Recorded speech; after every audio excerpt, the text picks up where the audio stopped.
for the moderator. The moderator will be the only person addressing our candidates with questions for this evening.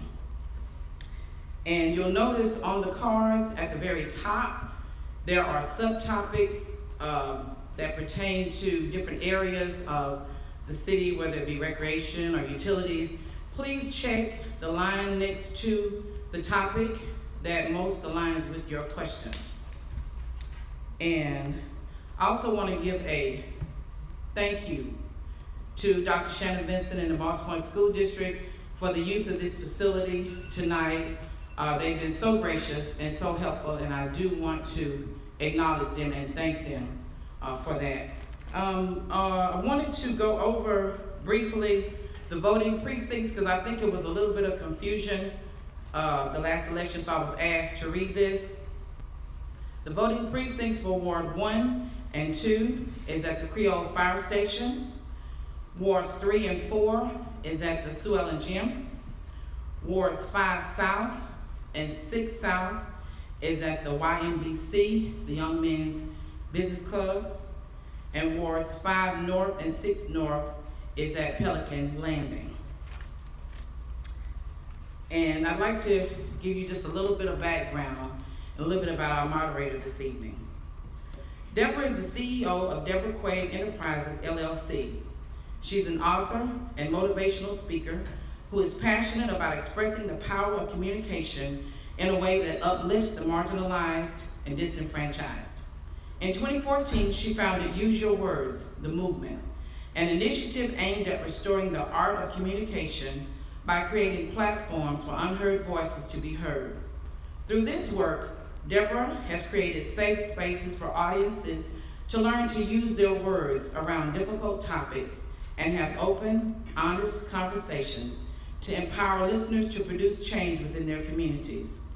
Since the inception of Use Your Words, Deborah has delivered her messages of communicative restoration in schools, youth programs, retreats, and conferences around the country and abroad, both in Israel and the UK. She's the host of The Weekly Word, a Facebook Live show that airs Wednesdays at 8 p.m. Central Standard Time on her Deborah Quaid Facebook page. Her motto, be the light that shines the light and gives the light to the world. Ladies and gentlemen, this evening I present to you your moderator, Ms. Deborah Quaid.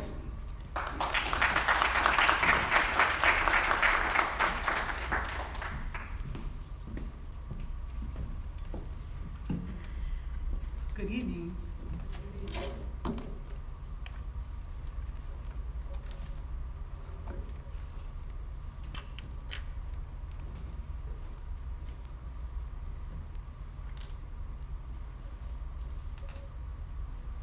Tonight, we will hear from the next leaders for the city of Moss Point. My job, if done correctly, will charge each candidate with an opportunity to clarify and articulate their goals for the position in which they seek. This process is to ensure that you, the voter, have the information needed to make an informed decision on April 6th during the primary election. Let's get started. Candidates. Well, for the audience, we have two sets of candidates here. We have Alderman-at-large and we have Mayoral. For this section, this question will be going towards two candidates only. It's up to you whether you would get the opportunity to be eligible for the questions. Candidates, you each seek an opportunity to lead the city of Moss Point. There are 11 of you on this stage. Only 2 will be chosen to serve in an elected office, one as Alderman-at-large and one as mayor. These are positions that require integrity, unyielding commitment to leadership, and proactive courage to make bold decisions in the midst of uncertainty. Many people's lives will be involved with the day-to-day decisions required in the roles you hope to obtain. Would a candidate for Alderman-at-large please take a stand?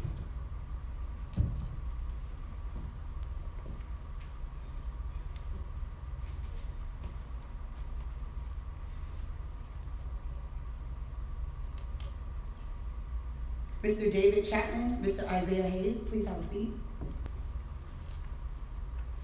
Will a candidate for the office of mayor please take a stand? Will Mr. Jeremy Anderson please remain standing? All the rest of the candidates will have a seat. Will you two gentlemen approach the mic, one mic apiece?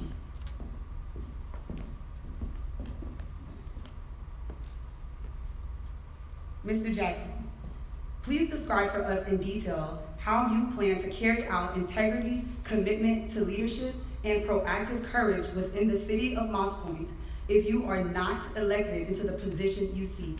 You have 2 minutes to respond. Well, if I'm not elected into the position, I plan to stay engaged with the community. There are plenty of things that still need to be done in Moss Point. Even if you're not elected, we have many issues. Oh. His mic is off. We're going to restart the question and then start your time.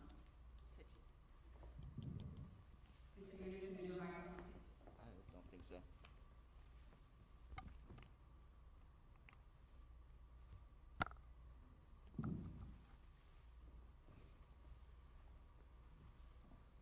Mr. Jackson, Okay.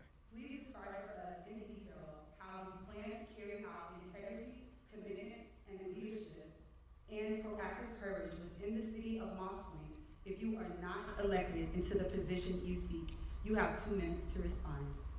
Thank you. As I was saying, there are many things that need to be done in Moss Point, so even if I'm not elected into the position, I want to stay engaged with the community. I've learned that we have many social organizations that are not being recognized through no one's fault, but these organizations, if they are directed and engaged with others, I think we could take care of a lot of the problems that we do have. You know, the city can only do so much to begin with anyway. So we as citizens, you know, if we stay engaged, we can really get some things going, get some things done that we need done through social organizations, as I mentioned. So it's gonna take some time, but we have to work hard. This is our home, our community. So that'll be the main thing. And being honest with people, you know, even when you don't want to give them the unpopular answer, still be honest with them across the board. You know, I think we've had some issues with dishonesty, and that's led to mistrust. So you can only get that trust back if you are honest with everybody. So that'll be, those things really help us going forward. Thank you. You may have a seat. Mr. Anderson, please describe for us in detail how you plan to include the leaders on this stage who all, like yourself, have expressed an unyielding commitment to serve the city of Moss Point if you are elected to this office. You have 2 minutes to respond. Absolutely. Thank you, and thank you for moderating, and of course, thank everyone for coming out and those viewing online. We all share a commitment to moving this city forward and to progressing this city, and so whether we are elected or not, the fact that folks had the courage to run, had the courage to step up to the plate to serve is commendable within itself. So what we must do as a unit, as a city, is to continue to support the efforts going forward regardless of who's in charge. One thing that I will continue to do, as I have done as your 3-term lawmaker, is to continue to be a strong advocate for collaboration and working together. And so one of the things that we will do, our administration would do, is to bring all these folks, and even those that ran for alderman or alderperson at large, to the table to convene these brilliant minds that we have on our stage and those that we saw last night, and to continue to move our city forward as we work together for the betterment of our beautiful city of Moss Point. Thank you. Thank you. At this time, we will do the introduction of aldermen. We have Mr. David E. Chapman, Sr., candidate for Alderman-at-large. Please raise your hand. Mr. Isaiah Ike Hayes, candidate for Alderman-at-large. Mr. Jason Jackson. And the last candidate did not attend tonight, so there are other candidates, just so you know, but these are the ones tonight.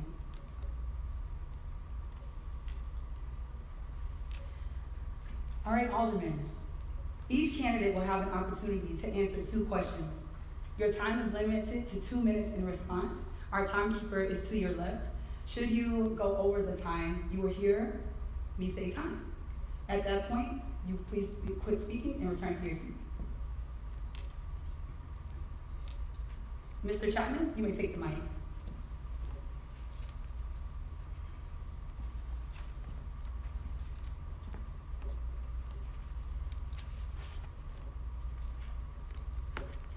In your own words, please describe the roles and expectations of the Alderman-at-large responsibilities as you see them as the incumbent. Thank you, Madam Moderator. Thank you, GUD and Program Committee. Honorable Jeremy Anderson, the remaining panel, and to each and every one of you, good evening. In my opinion, the primary role of the Alderman-at-large, Alderman period, but specifically the Alderman-at-large, is to uphold the policies and guidelines as stipulated by the state of Mississippi, State Attorney General, and the guidelines and all of the policies that are established in the city of Moss Point by any previous administration and the laws of the state of Mississippi, to assist the mayor in conducting the normal day-to-day and routine business of the city, and to assist each and every alderman in each and every ward to ensure the integrity of the office and the well-being of the city and the constituents in their respective wards.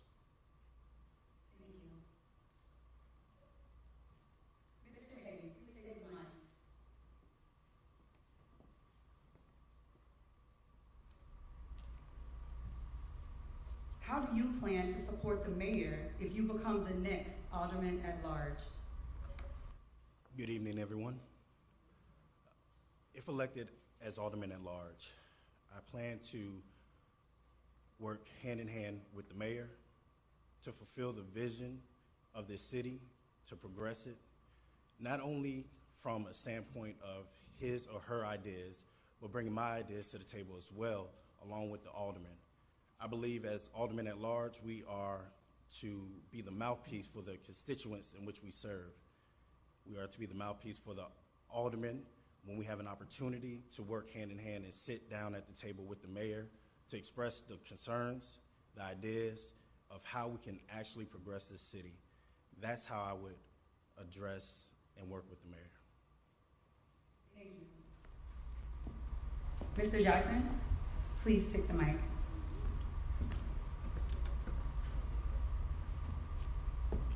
If elected, what do you want to achieve by the end of your term, and how would you measure those results? Well, if I'm elected, one of the biggest things that I want to achieve is turning the perception of Moss Point around.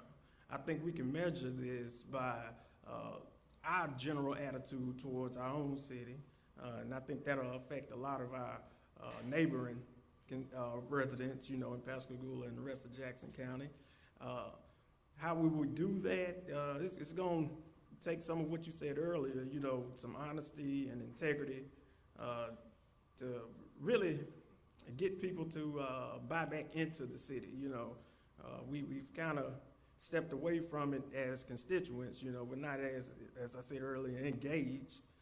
So the city's image, I think that's the biggest thing. We got to be able to sell this city to people moving into the coast, businesses coming into the coast, but our perception is really holding that back right now. You know, we are stigmatized from some things in the past, distant past, some recent past, so that'll be the biggest thing that I'm going to be pushing or looking towards changing in Moss Point. Thank you. Mr. Chapman, you will now have 2 minutes to introduce yourself and your agenda.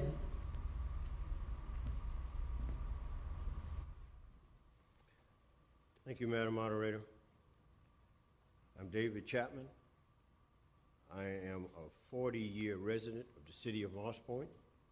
I've been married for 40 years. I have 2 sons.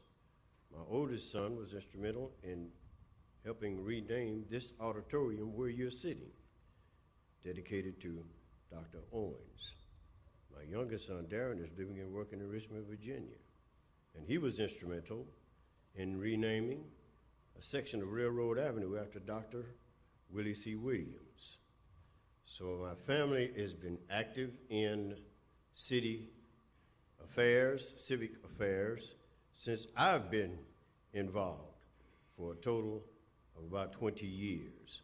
I served on the Housing 2010, Moss Point Housing 2010, where we extended the housing projects in the Morningview subdivision. We added 21 units. I've also served as your commissioner on the Civil Service Commission for the city of Moss Point, where we were responsible for hiring your police officers, your fire department personnel, court personnel, and people of that nature under civil service protection. I ran for alderman in 2008, alderman in Ward 5, lost by 6 votes. I ran again in 2012, lost by 2 votes in Ward 5. But you have graced me with the opportunity to serve as your alderman-at-large, and I'm now serving also as your mayor pro tem under Mayor Robert Byrd, and I've enjoyed my tour of duty. It has been challenging, but it has been rewarding as well. And I'm asking for your support to continue in that office. Thank you. Thank you. Mr. Jackson, would you please take the stand? You have 2 minutes to introduce yourself. Okay, I'm Jason Jackson. I know some people are not familiar with me, but to give you a little bit of familiarity, I am the son of Louis Jackson and Marissa Jackson. I know a lot of people know my brothers and sisters, Richard Jackson, Philip Jackson, Adrian Jackson. Born and raised here in Moss Point, graduated from wonderful Moss Point High, gave me everything that I know. And I'm just here, I want to serve the city, serve you guys, get us into a better position, make home a better place for us so we can be happier when we're walking around here, be proud of our city. So I hope you vote for me June 8th, Jason Jackson. Thank you. Thank you. Mr. Hayes? My name is Isaiah Hayes. I'm married to the beautiful Ebony Hayes. We share 2 daughters, Essence and Estelle. Unlike the 2 candidates prior, I am not a lifelong resident of Moss Point. I am a transport plant from Deltona, Florida, and I've been here for a little over 12 years. Last election I ran for mayor. Unfortunately, I was unsuccessful in that. However, my plan was still to remain engaged, and I was very successful in my run for school board trustee. If elected to this position, you will get someone who is transparent, you'll get someone who's motivated, hardworking, and dedicated to ensure that you, as residents and constituents of this great city, will be able to go home knowing that you live in a safer community, that we've done everything that we could do to make sure that companies, restaurants, new businesses are brought into this city, and that you have a board that truly has your best interests at heart. I'm only one man, but I am a team player, and this is what the city needs. You need an individual that is willing to look at all areas, agree to disagree, but yet find the common goal, and the common goal is we can go home at night, laying our heads down, knowing that we have made the best decision in the interests of the citizens of Moss Point. Mr. Jackson, I'm sorry, Mr. Hayes, please stay at the mic. Actually, if you go to this mic.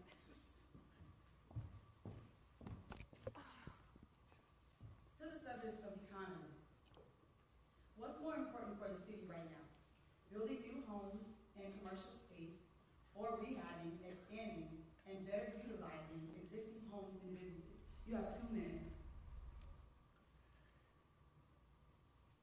I believe that home has to be taken care of first. If we can go in and revitalize and remodel the areas and the dilapidated buildings and use those areas to benefit Malls Point to make it more appeasing and enticing to outside entrepreneurs, outside business owners that have been looking at Malls Point for a certain period of time, that are very interested in bringing their businesses in, but are kind of hesitant. We have to have a curbside appeal. It's like purchasing a house. If it doesn't look good to you, you're probably not going to step in. In Malls Point, we as citizens have to be dedicated from working inside to bring other people into this beautiful city so that they understand that we're willing to put in the hard work. And if you bring your businesses here, that we will also continue to ensure that your businesses will not only survive, but they will thrive in the city of Malls Point. Please say one more follow-up question. Yes, ma'am. What does it look like to you for day one in office if elected to implement that strategy of helping the business thrive? Day one, we have to bring potential businesses to the table and assure them that if you come into this city, know that we have your best interests at hand, that we're going to do every measure and take every measure to ensure that you are coming to a city that is safer than it's ever been. Citizens are more proactive than they've ever been, and that we will do everything that we can possibly do to promote a better image of Malls Point that has been left to leave a sour taste in many of our citizens throughout the years. I believe that is the most important thing that I would have to address on day one to entice businesses and business owners coming to the table. Thank you. Thank you. You may have a seat. Mr. Chapman and Mr. Jackson, please take the mic.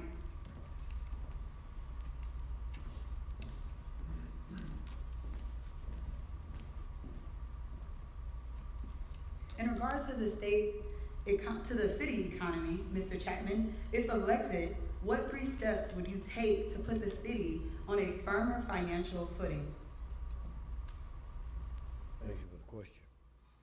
First of all, we need to restore the confidence that our citizens have in the city leadership, and we need to work on the image of the city of Malls Point, project a positive image, and project an image, a promising image for the investors or the companies that will be coming, because their primary concern is return on investment. If we can assure them of that, give them the tax incentives to welcome and give them the platform to build their business, I think our economy will be improved. Now, we've been struck with the pandemic as well as the rest of the nation, and it has really deterred some of our economic growth. But recently we've been hearing the word miracle for the first time in 20 years as it relates to the economy in Malls Point. It's no longer probable, possibility. We are hearing the word miracle now. So we need to build on the progress that we've already made, continue with the improvements that we're making now in our I-10 corridor, and that invites more economy. I want to see us do the D'Iberville, as I call it, and have that kind of growth and development in the city of Malls Point. It's going to take all of us working together. It's going to take some sacrifice, and it's going to take some time. But I believe we can achieve what we have so far, and we can achieve more of the same. For a very second follow-up, could you elaborate on the miracle that you speak of? The Miracle Mile that we refer to is the I-10 corridor, the section adjacent to I-10, east and west. We are improving the service roads to connect Highway 63 with Highway 613 to give more access to businesses and development along the I-10 section of that particular area. Much like 110 and the service roads in D'Iberville, we're going to try to improve that connection so that we have more time for business. Thank you so much. You may have a seat. Thank you. Mr. Jackson, Please describe for us what you understand the gaps in the local economy to be, and how do you recommend filling those gaps? I would say the gaps in the local economy are probably, that's a great question. But I would say this, if we support our local economy, if we support our businesses here in Moss Point, and we bring in that tax revenue, we have 2 new dealerships out in Moss Point. If we are willing to buy vehicles from them, you know, that'll add to our tax revenue. If we're willing to buy these restaurants, our Dollar Generals, that'll be a big thing to fill that gap. You know, we have to have the confidence in the businesses that we have in the city, so that other people in turn. And it'll be hard, it's gonna take some time, but so we can start getting some people from Pascagoula to say, hey, you know, I like this store over here in Moss Point, I'm gonna go there, you know. So we have to start, it's on us to begin with, you know. We can fill that gap with where we choose to spend our dollars. So what would you do if elected to help fill the gap that you speak of? Okay, well, my thing as alderman to help fill that gap, I think we could implement some type of policy to get the mayor to find ways to promote these businesses. You know, I think that's one thing that our businesses in Moss Point, they don't seem to get enough promotion, in my opinion. But as alderman, I can try to help establish a policy for that. You know, that's one thing. Thank you. Mr. Chapman, would you please take the mic?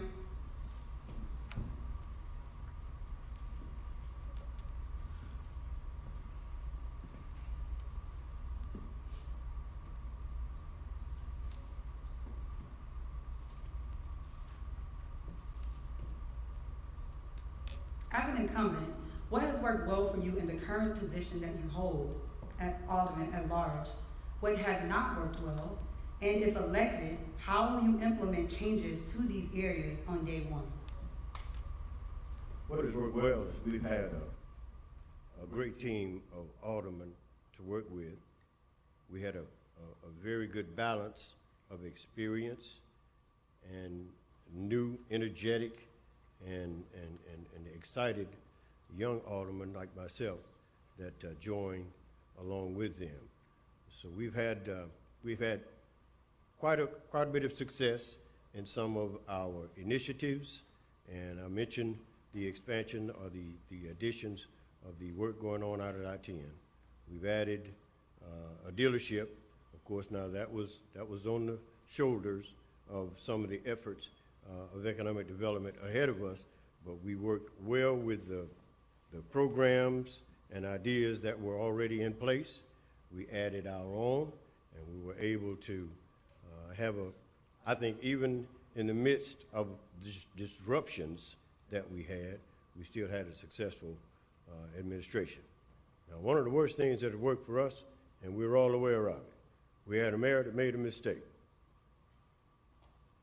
That being in our past, we now have an experienced mayor, 3-term alderman and now mayor, who has put the efforts in place, the personnel in place, to continue and improve the city operation without interruption. If reelected, I intend to continue the progress that we have already made, even in the midst of COVID circumstance. We were able to make the adjustments with the budget, personnel, and expenses that enabled us to withstand the economic impact of the COVID virus that have put a lot of businesses completely out of business. So we were able to maintain that, and we were able to maintain the staff that could keep our city running uninterrupted. For our follow-up, can you just emphasize for us what did not work well and how you plan to implement that strategy to better that, on day one? I'll review that. Re-emphasize what has not worked well, and if elected, how will you implement changes in these areas on day one? On day one, we will work very, very hard to maintain, sustain, and improve the initiatives that we have already started. Now, some of the things that have not worked well for us, we failed on a very, in my opinion, a very important measure, which was the 2% tax for our sports and recreation departments. Had we passed that bill, we would have recreation facilities similar to the ones in Pascagoula. That money has evaded us. That was, in my opinion, that was our greatest failure. We did not promote well enough, and we did not pass that measure. That was a mistake, and we really need the recreation for our kids. We need the after-school curriculum that's sustainable, and the personnel that will keep our kids involved in something positive, and it will help us to overcome some of the negative things that are happening with our young people.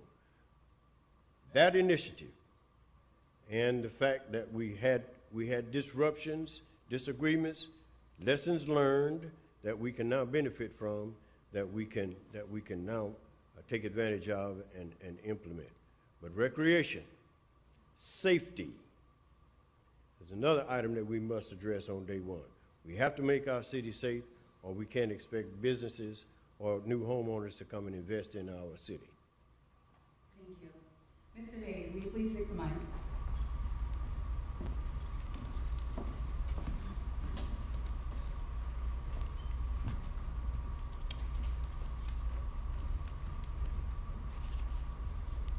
If you received a $50,000 grant for the city, describe how you would itemize distribution. I think if we received a $50,000 grant, we as a board would have to sit down at the table and prioritize what is the importance of the issues in our city. If it's public safety, let's see about getting some of our local law enforcement officers some additional training. If they need additional equipment, let's make sure they get the additional equipment. If we decide it's parks and rec, we will need to look at the facilities to ensure that we have the proper equipment in that facility. If it is, we decide it's promotion of our businesses and rebranding Miles Point as a whole, then we need to decide how we are going to involve the community and getting them involved to rebrand the city, with teaming up with local TV stations so that we're able to give a commercial. But I believe that at the end of the day, we have to make sure that when we get money of that magnitude, $50,000, we have to have at the forefront of our mind, anytime we discuss money, it has to be the citizens' concerns. And if elected as alderman, I'm in a position to be your mouthpiece for the constituents, to bring the concerns that you deal with and that you've dealt with for the last 20 or 30 years to the table, to the forefront of the table, to make sure that your voices are heard, that there are no more shut doors, there are no more silent voices, that you as citizens will be heard if elected into this office. Thank you. Mr. Jackson, would you please take the mic? We're beginning closing statements. You have 2 minutes to give your closing statement. Okay, in closing, I would just want to ask you all once again, vote for Jason Jackson, June 8th. I'm an honest person, hard-working person, I'm diligent. I think you will be safe in my hands. So I just ask for the opportunity for your consideration for that vote. You know, I'm planning to get around and see a lot of you all, take in some more of your ideas for concerns that you want to see addressed in the city. But there are a lot of things that need to be done. It's going to take some time. We're in a big hole right now, to be honest. So just ask that you all stay with us, stay here in the city, don't leave us. So thank you. Mr. Hayes, would you take the mic? Same question. Yeah, closing statement. As an elected official, you're not elected for a position. You're elected to lead, to serve. to serve the people that have placed you in that position, to carry their burdens or their concerns. If elected, you will have someone that walks with the utmost integrity, a moral compass that is carried with me in every aspect of my life, that going to sleep at night and making decisions at the board meetings and the executive sessions, that I am a citizen sitting at that table, and I will make a decision based on the best interests of every citizen in the city of Moss Point. I'm dedicated to agreeing to disagree if it is for the betterment of the city. I don't have all the right ideas, but the ideas that I do have, I will bring them with passion. I will bring them knowing that Moss Point can be better than it's ever been in this history, and I firmly believe that. So a vote for Isaiah Ike Hayes on April 6th is a vote that will put you in good hands, knowing that when you go to sleep at night, that you made the best decision for the candidate at Alderman-at-large. Thank you. Ladies and gentlemen, that concludes our question and answer period with the Alderman-at-large candidates. You have your candidates, Mr. Chapman, Mr. Hayes, and Mr. Jackson. Give them a round of applause.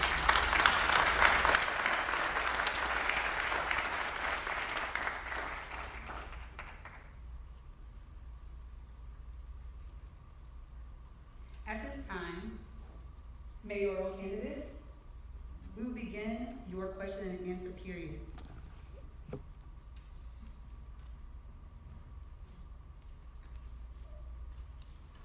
Ms. Lateef, would you please take the mic?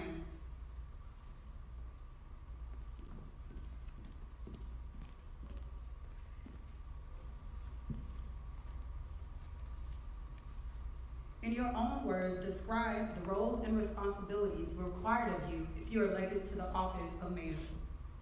First and foremost, if elected to the office of mayor, I will have to be a great listener. I will have to listen to the residents. I will have to listen to the board. I will have to listen to the business owners and the entire city. I will also have to be one with high integrity, one who is able to unite people, unite purpose, and to also bring people together. Our city is facing an opportunity. Everyone here I know loves Moss Point and believes in Moss Point, and we know the gem that we have. It's time for us to step back and to change the game in Jackson County. As I've stated several times, we are the only city that has access to water, to air, to land. Other places in Jackson County wish they had the opportunities that we have. It's time to seize the day and to listen to people. And this group that I stand on this platform with have great ideas. We should all remain engaged and come to the table and come together as a city to make Moss Point the river city that it truly is. So we will use great leadership skills, experience, education, and listening to do just that. Thank you. Mr. Bailey, would you please take the mic?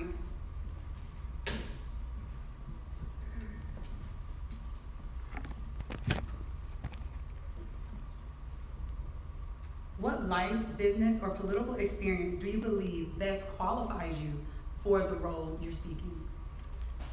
In the past 37 years, I have had a leadership ability of leading peoples. I've been a manager for over 37 years. I work well with people and with boards.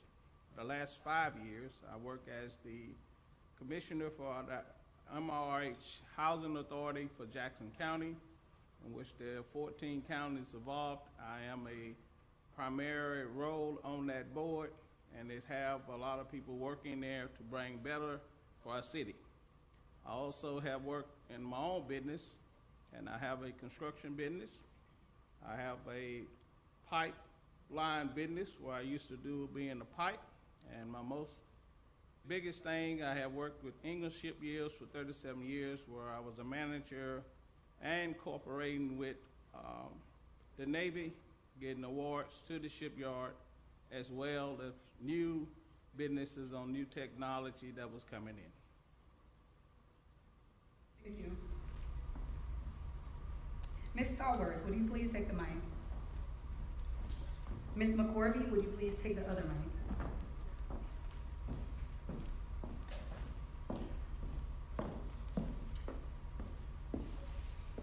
Ms. Stallworth, what does accountability mean to you? And provide specific examples of how you have demonstrated this attribute in the past. Please step a little closer to the mic so we can hear you. Hello, everyone. Accountability means to me being accountable for your actions. As a woman, a single mother, I have to be accountable for my children. I have to be accountable as a teacher, as a leader in the community. People look to me, they look for my ethics, they look at my talents, my gifts that I can bring to the community of Morris Point. So to be accountable is what they see in me. What can I measure up to? And also what they can expect from me. They can expect integrity, ethics, morals, me to deliver on what I say I'm going to do. So accountability is important, and I strive to teach that into my children and into every child that I come across. How do you plan to implement an act if elected into the mayoral position? I will have senior advisory meetings. I will make sure that we have meetings frequently with the community, newsletters. I will hold my aldermen or alderwomen accountable by asking them questions, having monthly meetings, doing things of that nature to keep them accountable in whatever position that they are holding or whatever they're asked to do or called to do in the community. Thank you. Ms. McCorvey, Ms. Stallworth, you may have a seat. Ms. McCorvey, please describe your 100-day rollout plan if elected to the mayoral position. Okay, first of all, my 100-day rollout. First of all, I would go in and pretty much I would observe pretty much what's going on that has already taken place, make sure that I get all the information, because first of all, you don't want to go in and try to make different decisions if you don't know exactly what's going on in the details. So what I would go in and first of all, going in, observing, taking notes, going in, making sure that I get everything, all the information that I need to know about what's been going on in the city, even with from different departments, what's been going on in those areas, even with our finances, our budgeting. So most important, I would go in and still start dealing with our public safety, making sure that we, within our community, that our public safety is on track, dealing with our police, are hiring in more trained police officer, going in also, not only that, but making sure that our police officer on a monthly basis, making sure that they're getting that training of helping de-escalate situations, learning those things because they're dealing with the community on a day-to-day basis. Not only that, but making sure that the community and the police officers are being engaged.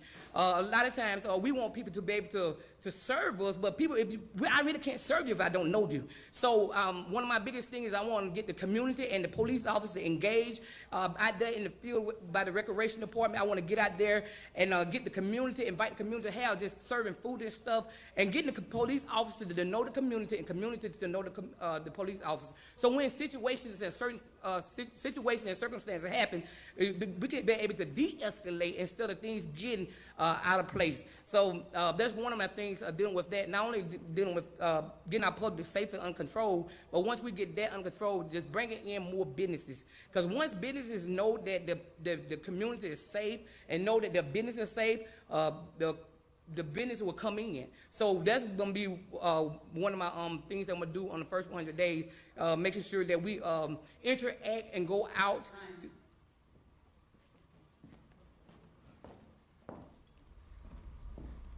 Mr. Knight, would you please take the stand?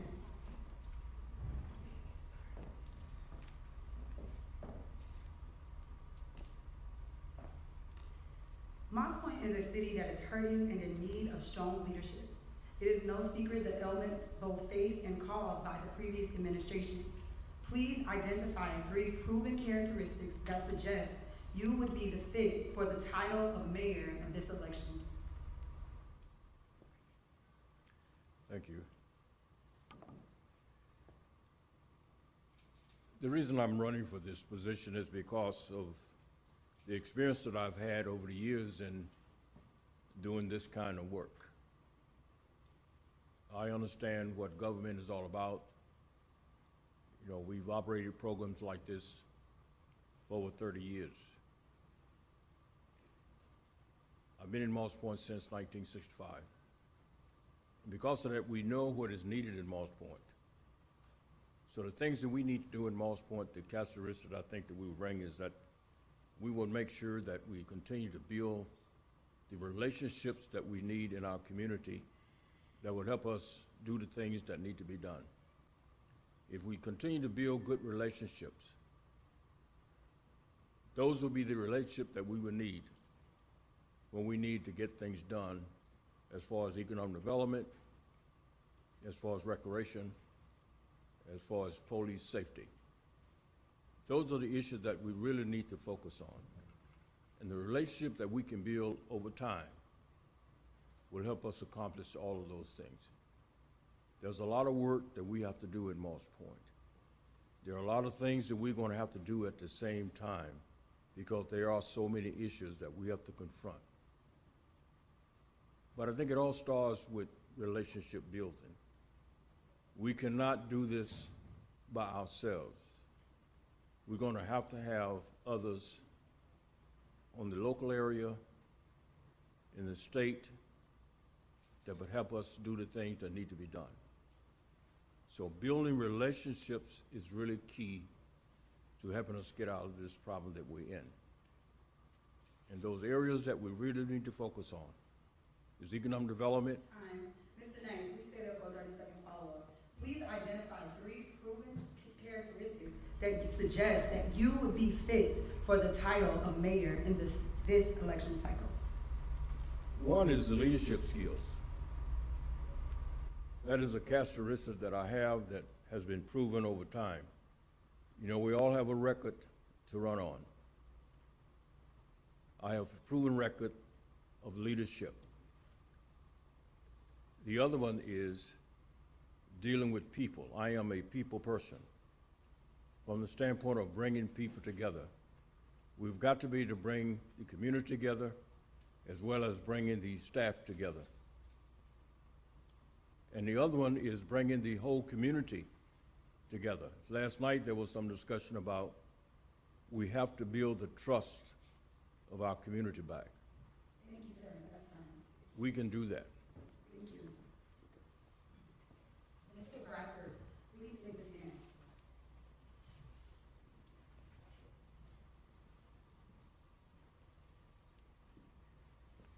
In terms of integrity, what's the greatest case you have to prove you're worthy of this role? As far as integrity is concerned, in adverse situations we have dealt with the last 3.5 years, I think my record speaks for itself. I stood the task. I stood up against all type of adversity. I very seldom goes with the popularity, what everybody wants, but I go with what's right. It is important that you have integrity enough to say, look, we're wrong. We don't go along to get along. We call the right shots. It is very important when you're elected official to stand on your own and tell the truth when the truth has to be told. I want you to know that I will always show integrity because I want this city to be true to itself, to be honest to itself. And sometimes we feel like it's so important that we all group up and we all go the wrong way. But when you have great integrity, great intentions, you'll stand by yourself for the right thing. And that's what I do.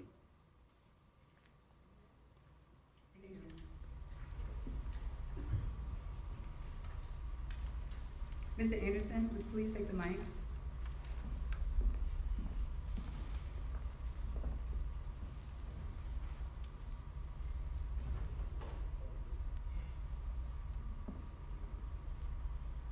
In recent years, many have lost trust in Moss Point's leadership.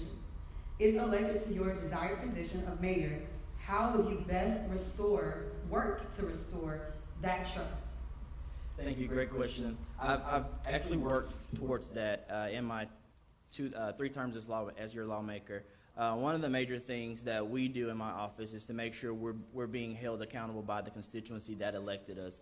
And so restoring trust within our community is multifaceted. It comes with, one, understanding that you work for the people that send you or put you in this position, in my case, state representative, hopefully mayor. But then it goes a step further. It's making sure that they have the necessary mechanisms to hold you accountable. I always say in my office, and even to our campaign team, it's very hard for someone to hold you accountable when they don't know what your role and responsibilities are in the first place. And so education is extremely important in regards to making sure that the community understands the roles in which they are electing people to serve. And then you can hold your elected officials accountable. And so that would be the focus of our administration, is to continue to educate our community on the roles and responsibilities of our elected officials, as well as advising them on means and creating other facets in which they can partner with the city, as well as holding individuals accountable. And that is my commitment to each and every one of you, as we have continued to do currently in this current role. Thank you. Thank you. At this time, mayoral candidates, you will have 2 minutes to introduce your agenda and your purpose for running. Ms. Stallworth, we will begin with you.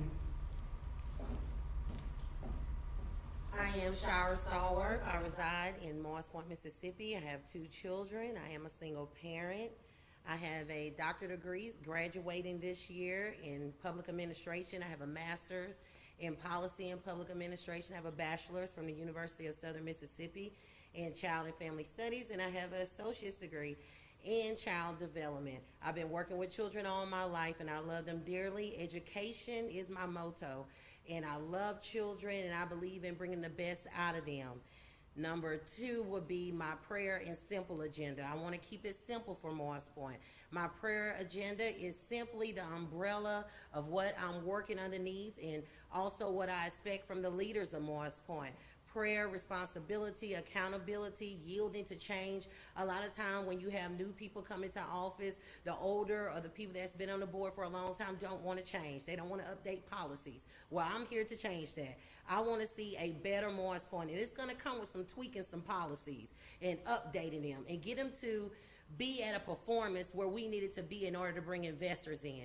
So yielding to change, empowering our youth, right? And restoring our community. Morris Point is beautiful. And prayer is an acronym for that. Simple is an acronym. S, safety, security.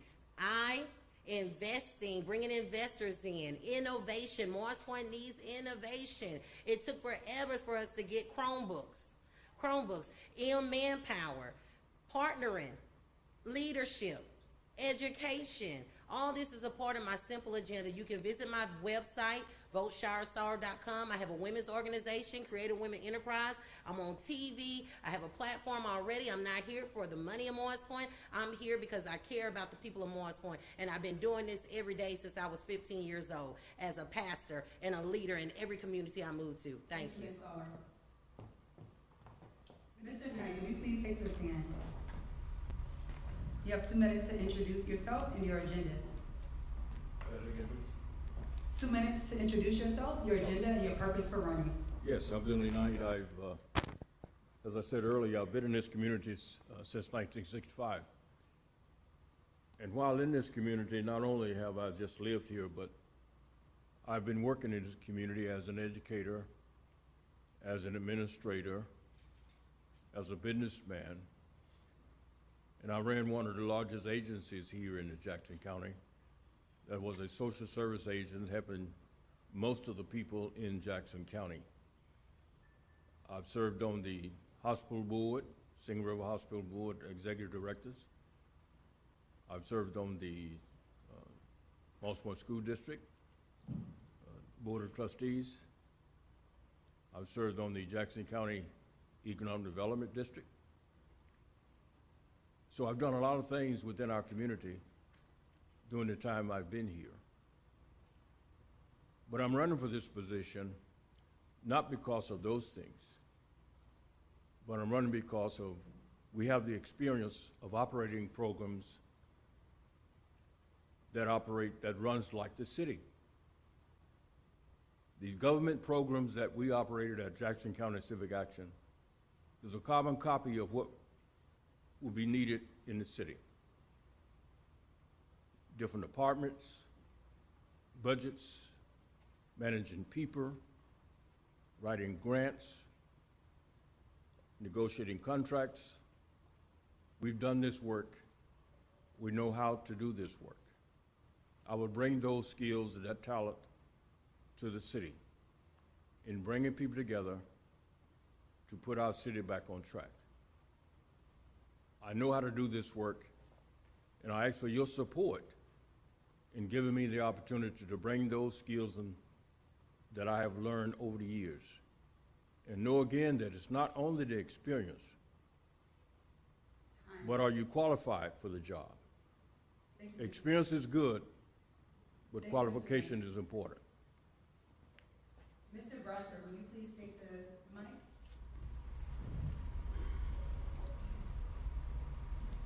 You have 2 minutes to introduce yourself. Good evening. I'm Sherwood Bradford. I'm a two-time alderman here in the city, Award 1, the greatest ward in the city, the greatest peoples in the city.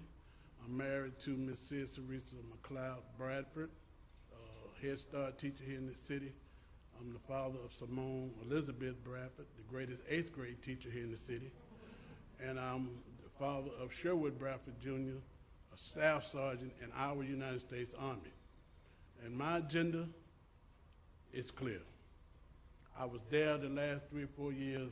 I was there when Mr. Anise Liddell was there. I was there when Lewis Jackson was here. I'm just not getting involved in this. I am politically engaged. I have been always. I used to go down when Lewis Jackson was here. I know what has gone wrong in this community. The first thing on my agenda is getting us financially sound. We cannot continue to run on this thinking what we might have.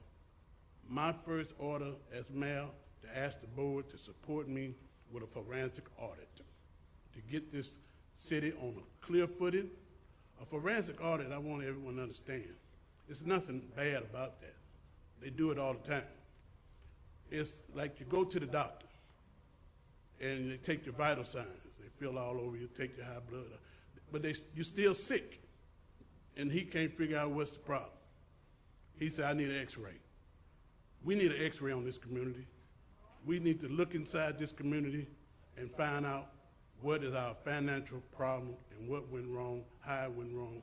And you cannot run until you know what you're running on.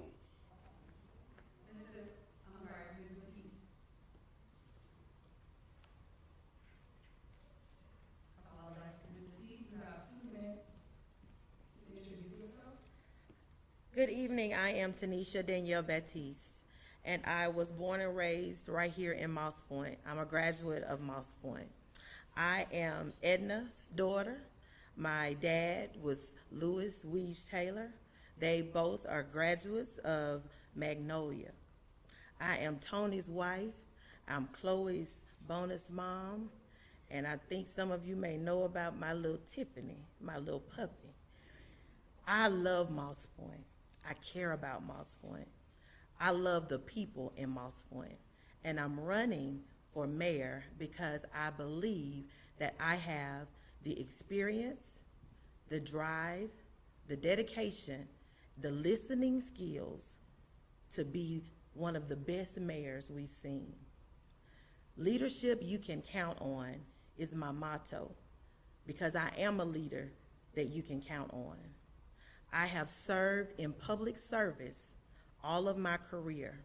My entire career trajectory has led me to this place. I've served the city as Director of Human Resources. I was hired in 2004 by Mayor Frank Lynn and the Board of Aldermen. I served Mayor Xavier Bishop, and I also served under the current administration. I currently work at Moss Point School District, where I lead human resources. I've worked for the community college and I've worked for the community health system. So I've always been in public service. I've been a civil service commissioner, served on CASA board.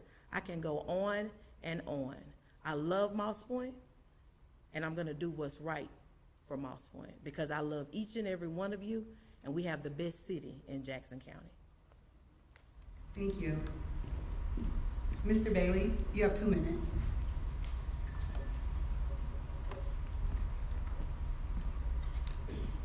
Robert Bailey. I've been married for over 40 years to Miss Sarah Bailey. I have 3 children that all went through the Moss Point School District. In my effort and time being in Moss Point, I've been the girls softball commissioner, in which we was very active and won and brought national championships back to the city of Moss Point. I worked with this school as the PTO president when I didn't even have kids in this school, and we was very active in the PTO.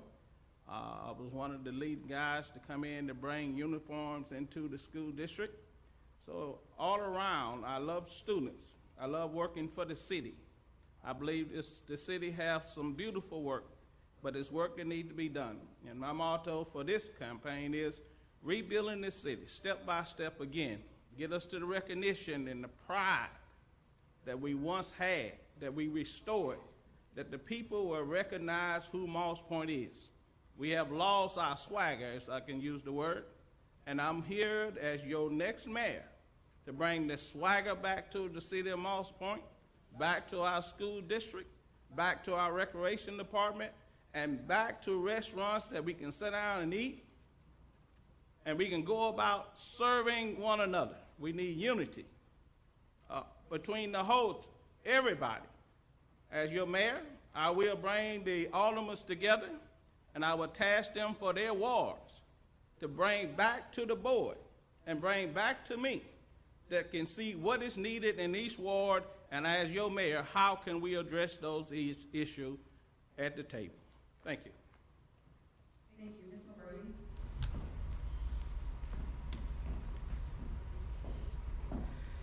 Yes, my name is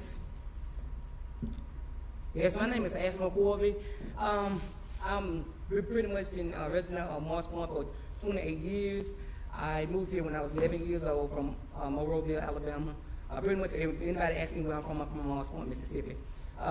My purpose, my vision for running for mayor, for over the last several years, I have went to the different mayors because I had a plan and a strategy.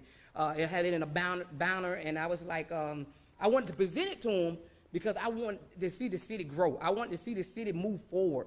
And you know, they kept putting me off, and I'm for years, and I always would go in for positions, and you know, because I love Moss Point. I have a passion for Moss Point, to see Moss Point move forward. And the thing is I didn't have the access or the authority to get it done. Being just as a citizen, you can only do so much. But when you have the authority and the access to get things done in the city, not just talk about it, but when you be about just getting things done, and my main focus is bringing the people back together as a unity, as a family. And how I'm going to do that, Ms. McCorvey, is I'm be able to create programs and implement programs within the city for we can come together as a family. I have all things that I have already written down, my plans, my strategy is to bring us together as a community. What I'm talking about, no matter what your race is, your creed, your religion, but us to come together as a community. And my thing is, if I can build the people, if I can invest in the people in the city, the people will help me build a community. And I just believe I'm a team player. It's not about just one person, but I believe if y'all select me as your mayor, everyone that's on this stand tonight, I will build a mayor coalition board that we would be able to work together. They said the old have the wisdom, but the young, they can run with it. So I believe, this is what I believe, that if we could get together.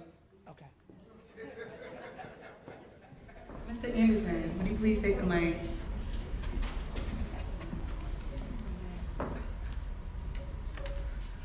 Thank you. I'm Jeremy Anderson. I'm your current state representative. I've served you for 8 years now, going on 9 years. Graduate of Moss Point High School. I'm not going to tell you the year because I'll date myself.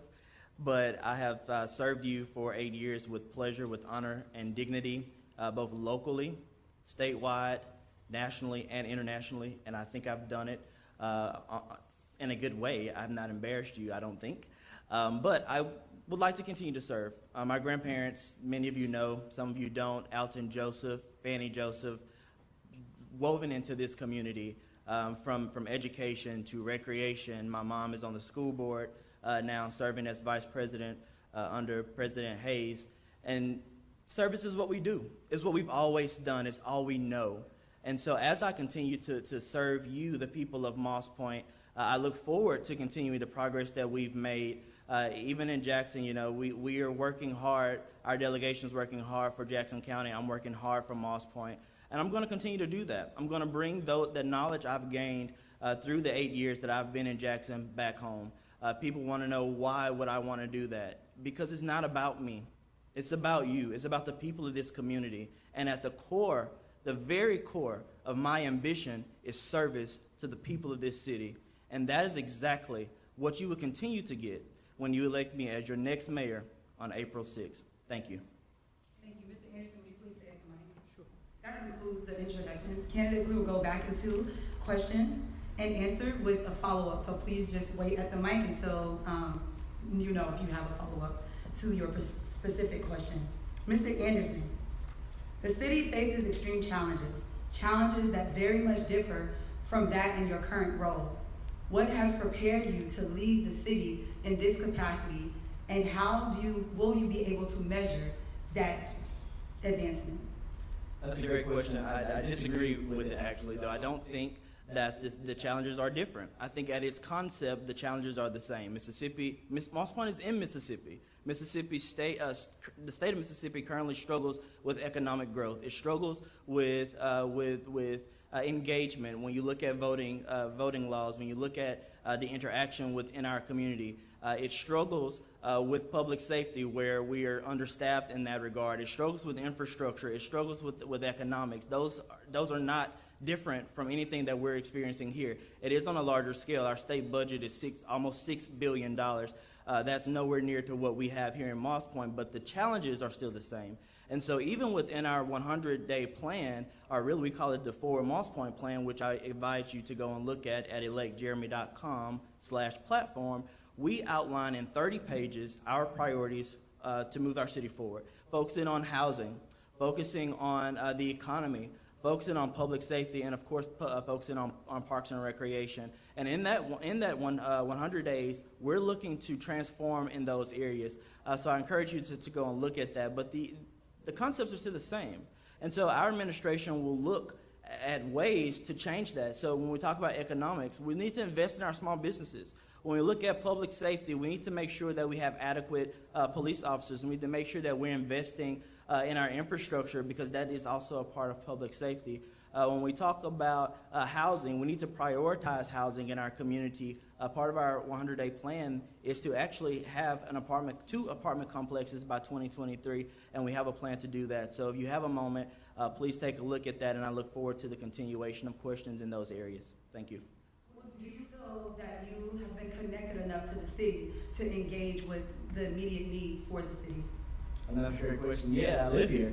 I'm born and raised here. Like I said, my grandparents, my mom, they all live here. I come back here when I leave Jackson. I come back here. I drive back and forth during the school year, and even outside of that, because I coach soccer here. I'm the head coach here in Moss Point High School. And so, yeah, I'm here. So I understand. I talk to you. I represent you. When I leave here, I have to go to Jackson, Sue, and the administration, as well as our community partners. Thank you for the magnificent Mal and our alderman. I have to leave here to go finish negotiations on a multi-million-dollar project to bring back to our community. So I'm here. I'm your representative. I live here. I'm engaged here. And so that won't change in either of my positions. Thank you. Thank you. Mr. Knight, would you please take the stand? Mr. Bradford, would you please take the stand as well?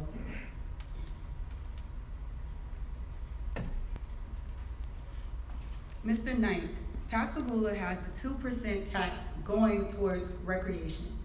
The same tax code did not pass in Moss Point. What's your plan to increase funding for recreational projects for the city and its youth? Yeah, that's a good question. I think the reason it didn't pass here is because people don't trust our city government to do what they say they're going to do with the money. I think it would pass because everybody wants activities for our kids. I certainly want activity for our kids. You know, I'm a teacher, I'm a coach. I know how important recreation is for our kids. So if the community trusts our leaders to do what they say they're going to do with the money, I don't think that would have been an issue with that tax hike. So what we would do as in recreation is, first of all, it's my understanding that the county give our city, at least this last year, $180,000 for recreation. And yet we do not have a recreation program. If the county gives us $180,000 for recreation, how much does the county put into recreation? So once we look at that type of information, what is in the budget for recreation? What do we need to do? Is it grants do we need to go after, or is there other money the state has that we can go after? We need to provide recreation for our kids. I look at recreation as another part of prevention. You know, if you don't want our kids to get in trouble, we need to give them something constructive to do. Recreation is that other avenue in which we can give our kids something to do so that they will not get in trouble. So I see it as another part of our safety, our public safety plan. I see public safety in two buckets. One is community policing, the other one is recreation. Community policing, where the police is really walk the community, get to know the community get to know the police. That's prevention. For a 30-second follow-up. So can you clarify, what is your plan to increase funding for recreational projects? Well, the plan, first of all, we need to see how much we have, what the county give us, what the city has in its budget for it.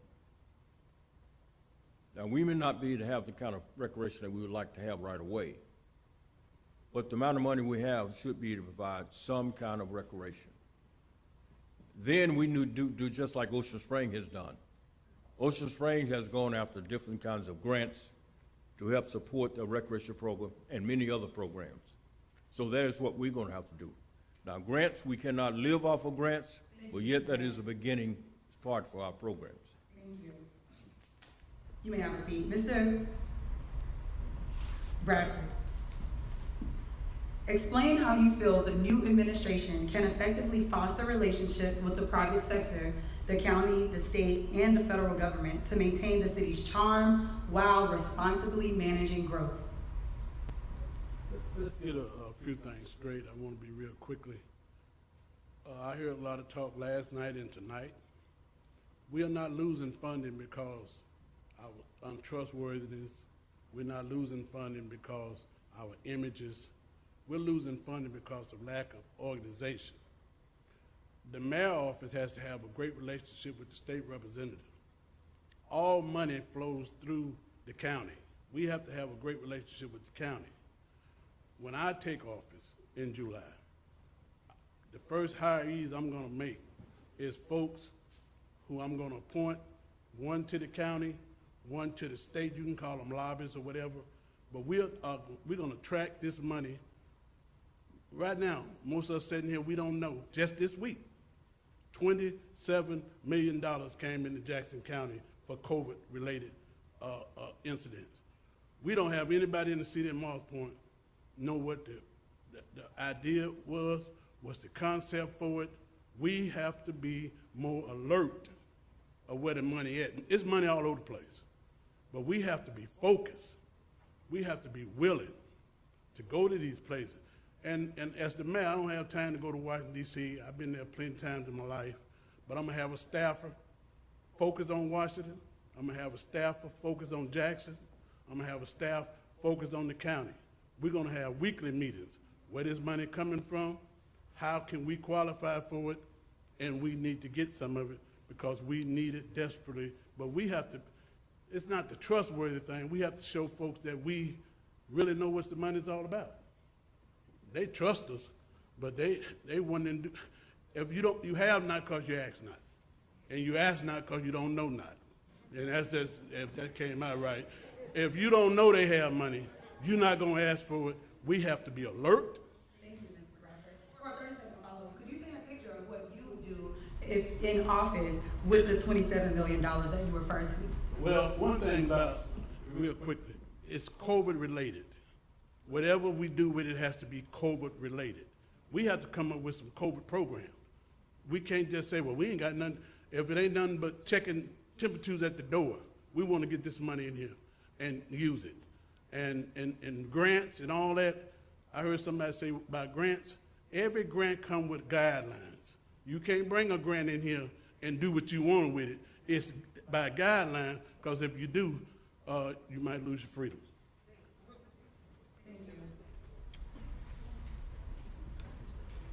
Ms. Batiste and Ms. Stallworth, you may both take the mic.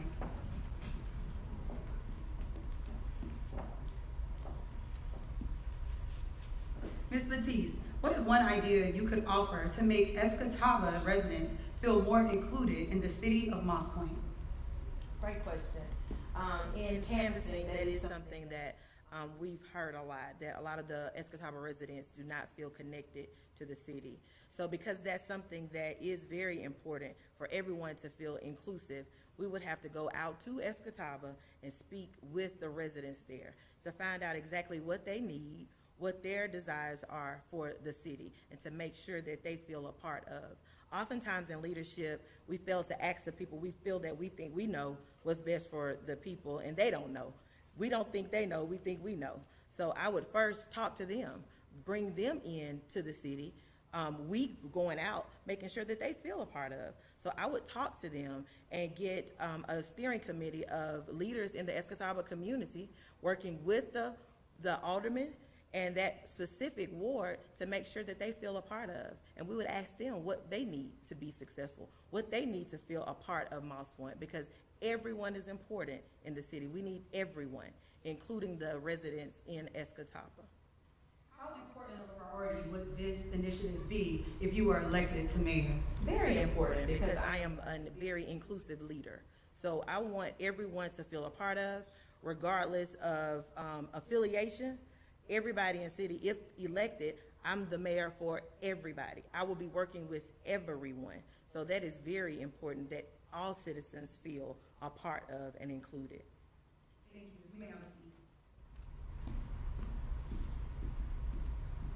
Ms. Stallworth, what do you consider Moss Point's greatest selling point, and how do you plan to leverage that point to revitalize residential and commercial growth? First of all, our greatest selling point would be our waterways, the riverfront. I served as a farmers market manager working for the city of Moss Point, where we had to engage with other citizens from Loosedale, Biloxi, different communities to get them here with their products to sell. First of all, you got to look at Moss Point. What are we presenting? We need to do qualitative, quantitative data collection to find out what is the quality of our city. How many people can we keep in our city? We know that there is a mass exodus of people since 1970. Moss Point had over 20,000 residents in 1970. Now we down to 13,000 residents. So we want to talk about attracting businesses, bringing investors here, Dr. Sangati, all these people to come here. We got to give them something to want from our city. And that comes through doing the research, okay? So in order to bring businesses here and keep them here, in order to have our waterways shine, we got to put people in position that are educated, that understands the value of people, that understands education. You cannot go anywhere with any education. You can't present a proposal to somebody and you don't know what you're talking about. So in order to bring in these investors, we have to have the right people in position to do those things. So with our waterways, that's one thing. Also, historic area. I went to Savannah, Georgia. They're making money, massive revenue off their historic area. Moss Point is history. It's history. The moss that grows on the trees in Moss Point is history. We need to revitalize our downtown district. We need to tear down those old buildings. We need to bring some productive businesses, have some art festivals, have things for our children to do. One of the things I believe in is special needs children, helping them with a park that's all inclusive for all children to come together and play in, and for your families to gather. You know, also connecting Escataba. I live in Escataba. Thank you. How do you plan to leverage that point to revitalize residential and commercial growth? Repeat it one more time. How do you plan to leverage the selling points that you've mentioned to revitalize residential and commercial growth? 30 seconds. Get out and partner with the banks, the school district, the colleges. We have to bridge a gap. Like I said before, there's a gap with our senior citizens and our veterans. I am a grassroots person. I believe in boots on the ground. I believe in getting out myself with my tennis shoes and jeans on, reaching out to the neighbors and the community. I believe going and speaking to the people that's at the banks, at the colleges, so we can bring in workforce development and training. A lot of our police officers come here and they do not stay. Why? Thank you.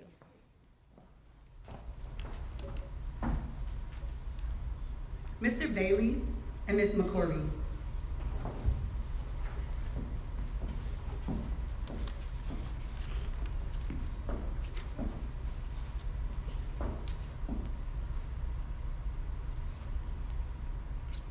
Ms. McCorvey, there's a perception that the city's focus on beautification has waned in the recent years, while homelessness has increased. These issues impact both quality of life for residents and the experience of tourists and visitors to the city of Moss Point. What will you do as alderman to improve beautification, address homelessness, and improve quality of life? You have 2 minutes. What would I do?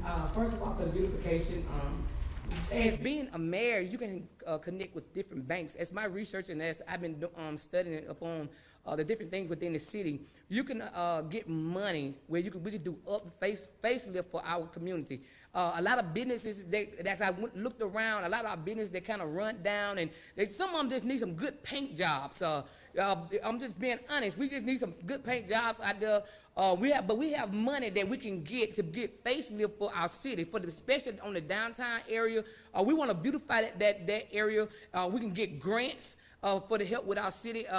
I've been mayor. I believe that we need to be able to collaborate and help one another. A lot of times we be to a point that we only sit back and it's all about us. If we get me, it's okay. But what about helping your neighbor? So my thing is that being mayor, I would go out and collaborate with banks, different and not only but grant writers to help bring facelift, get funds in for our different businesses to get facelift for the beautification of our city. And not only that, but also with our homeless, we have certain buildings around here that are abandoned. We can get grants we can have for our homeless to bring them in. And not only this, just bring them in, but we want to be able to teach them some things, you know what I'm saying? They can be able to live upon their own.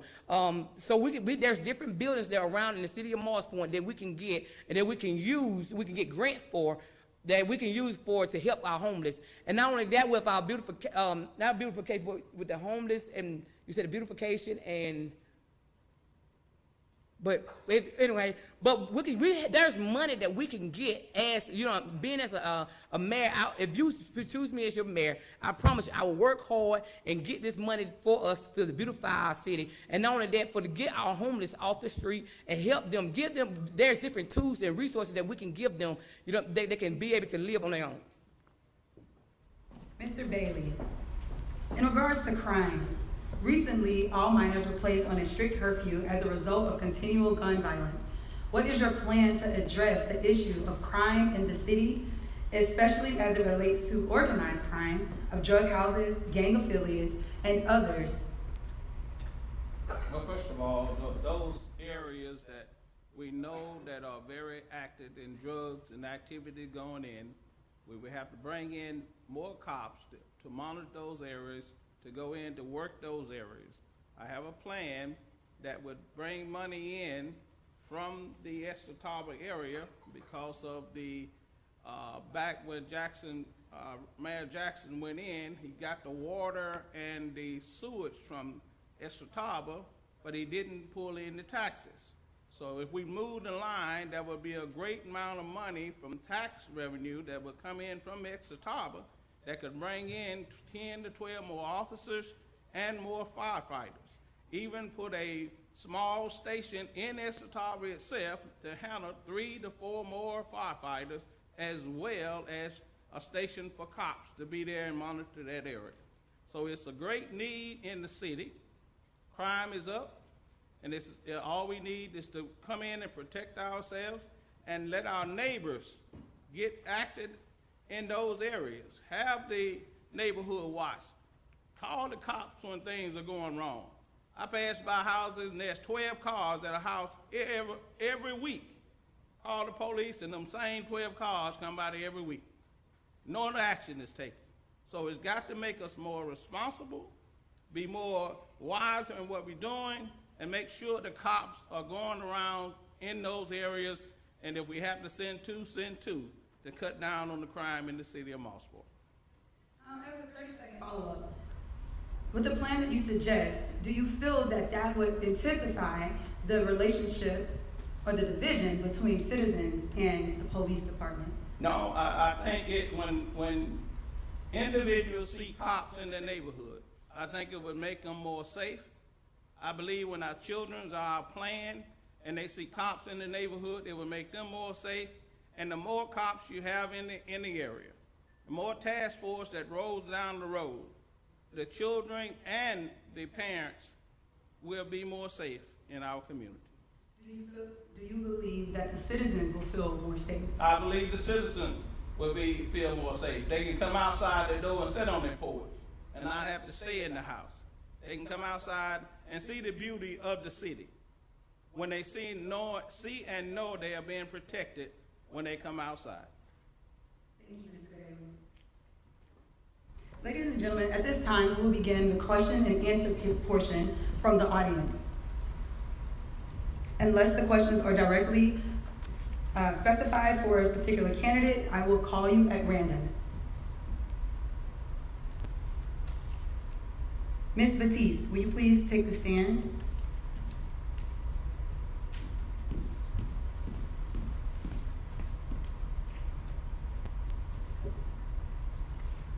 What will you do to rebuild the morale of the community of Moss Point?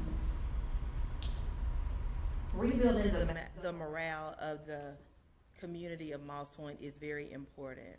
One of the things that I would do starting out is to make sure, there's been a lot of conversation about morale and trust. And I believe being transparent, open, and honest, and allowing the citizens to have a voice. City Hall is for the residents. Every citizen of Moss Point should feel welcome at City Hall. So for morale, we would celebrate a new beginning for Moss Point. I left here yesterday inspired, excited, energized. Tonight as well, I will leave here inspired and energized because we have great people who have great visions, and we need to celebrate a new beginning. If we continue to talk about what happened before, we will never go forward. So we need to celebrate. We need buy-in from the community, and we all need to work together as a cohesive unit to move Moss Point forward. It's not just for mayor, aldermen, candidates, or even elected. It's the city, everyone inclusive. Do you feel you have the capacity to take on such a task? I absolutely have the capacity to take on the task. Thank you. Mr. Bradford.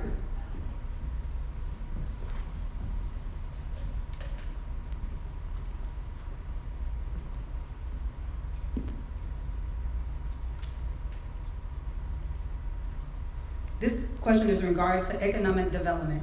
What is your strategic vision for rehabbing downtown? Well, downtown is the hub of the whole city. I heard someone say tear all the buildings down. That is absolutely the wrong thing to do. Those buildings down there could be built up around. That recreation center is in great shape. We need to remodel it a little bit, take the front of it and take it close to the water, make an amphitheater out of it. The green area could be turned into an area where we could rent it out. Everybody here was at homecoming. It was all on national news. It's a great area to rent out. Your downtown is your key. Tearing it down ain't the answer. Building it up is the answer. And what we need to do downtown is start trying to bring small businesses in. There's a lot of young ladies. I understand that at Pelican Landing last Saturday, it was full of young ladies with great ideas. We need to help them get buildings. We need to encourage them to stay here. I have a program on my Facebook, Bradford for Mayor, and we call it Come Home for Good. Our folks scattered all over the country. They don't want to come home. Come home, rebuild your mother's house, your grandmother's house, buy your land. We got 400 acres of vacant lots in the city of Moss Point. We need to advertise them. We need to present them to those folks that's outside the city. Come back home, build on these lands. That's how you're gonna build your tax base up. Come home for good. I guarantee you, your rent in Moss Point is cheaper than Atlanta, Dallas, New York, wherever you done ran off to. Come back home and be a part of us. Thank you.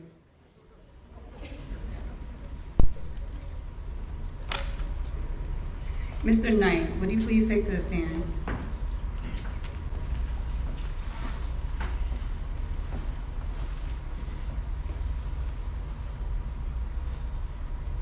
This is a two-part question. I'm sorry. It's a three-part question. How do you plan to educate the utility clerks at City Hall? Let's just make it a one-part question. Okay, how do you plan to educate the utility clerks at City Hall? How do I plan to educate the utility clerk at City Hall? Well, in my previous job, when we have someone in that need training, we would try to find the best clerk in the state of Mississippi to provide training for that person. We'll find out whether or not the state have any kind of training for that position.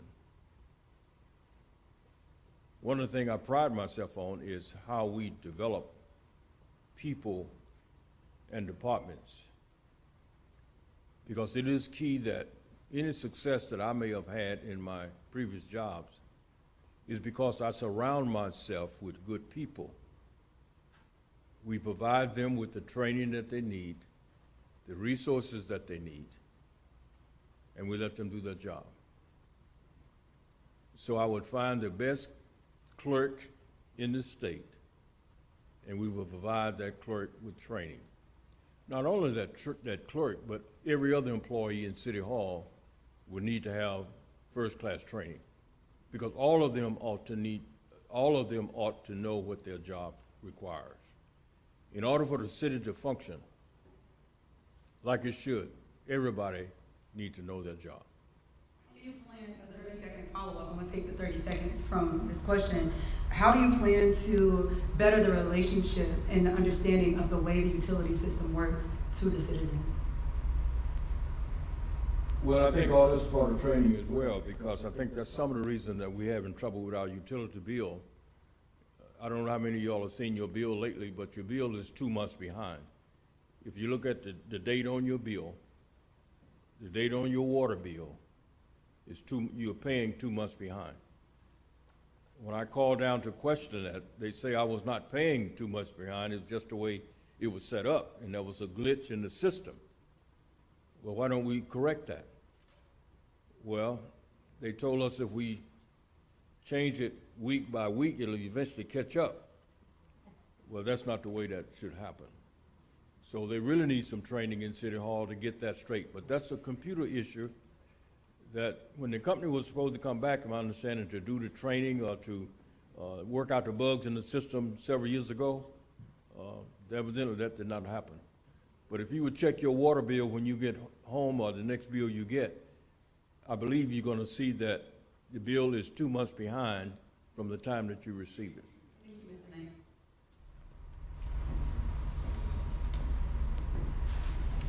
Mr. Knight. Mr. Bailey?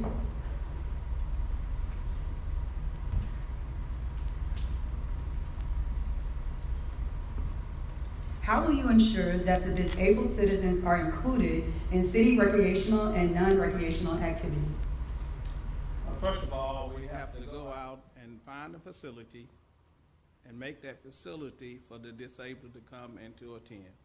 And then all the residents, whether they are military or residents that have in the home somewhere that we can build a gym, our rec department have enough room in it now to get the peoples in, and they can go in and work out. And the rec department right now have the ramps and everything built for to bring citizens in who are disabled, that they can come in, attend, and work out. Thank you. Mr. Anderson and Ms. Stallworth, will you please both take the stand?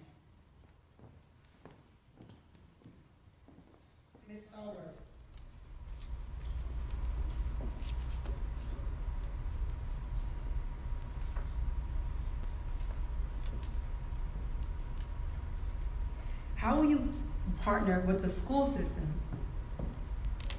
to better the relationship? First of all, being a teacher assistant in Morris Point School District and also a substitute teacher in Morris Point School District, I will work closely with the administrators, the superintendent, and the teachers to formulate a plan for our children and for our school. I believe in an improvement plan, school by school, starting with Creole Elementary, Escatawba Elementary, Magnolia, and the high school. An improvement plan until we get it done, to fix the buildings, also in the classroom, in situations where the principal has to come in and take over a classroom because there's not a substitute or the teachers leave. We have to make our city a teacher-friendly city where teachers want to come here to stay and teach our children, understand our children. Morris Point is 75% black. We have children, a minority. We need teachers with the heart to come teach our children and not just come to pay off student loans and leave our children behind. I have a program that I started, We Want to Learn Too. That's for the children that are left behind. The students want to learn, but they can't learn because of the environment in the classroom. So I will partner with those teachers. I will partner not just as a mayor. Even if I don't become a mayor, I will still do my due diligence as a citizen of Morris Point to work with these teachers and work with the principals and administrators to get our accountability rating back on the map. We are a D rating. I'm unsatisfied with it. My children are unsatisfied with it. Right now they're at home doing homeschool through a Becca program. Next year they will be back at Morris Point School District because I plan on being involved. A 30-second follow-up for you. How will you plan to utilize empty school buildings throughout the city and community? Thank you. Business Development Center. We need training centers for our youth, for our young adults, for our single parents. Quarantine has left us all in a loss. Single parents don't have anybody to keep their children. They can't do what they need to do as parents. Our children don't have nowhere to go. Let's put them in a facility where they can learn their ABCs, 1, 2, 3s, learn how to read again, learn how to do math. Morris Point School District is in the lower 51%, under 51% dealing in math and reading proficiency. So we have to get something going for our children to get back to reading this summer. Summer enrichments. We know distant learning is good, but our children need social, emotional development on a constant basis. They need to be in front of somebody. Children learn through play. They learn through talking to one another, right? So we have to institute something for our children with these business development centers in these old schools. We used to have cosmetology here in Morris Point. How many children or people you know do hair in their house? Let's put them to work. Thank you, Ms. Mr. Anderson. These questions, these two questions, they're specific. They're specified to you.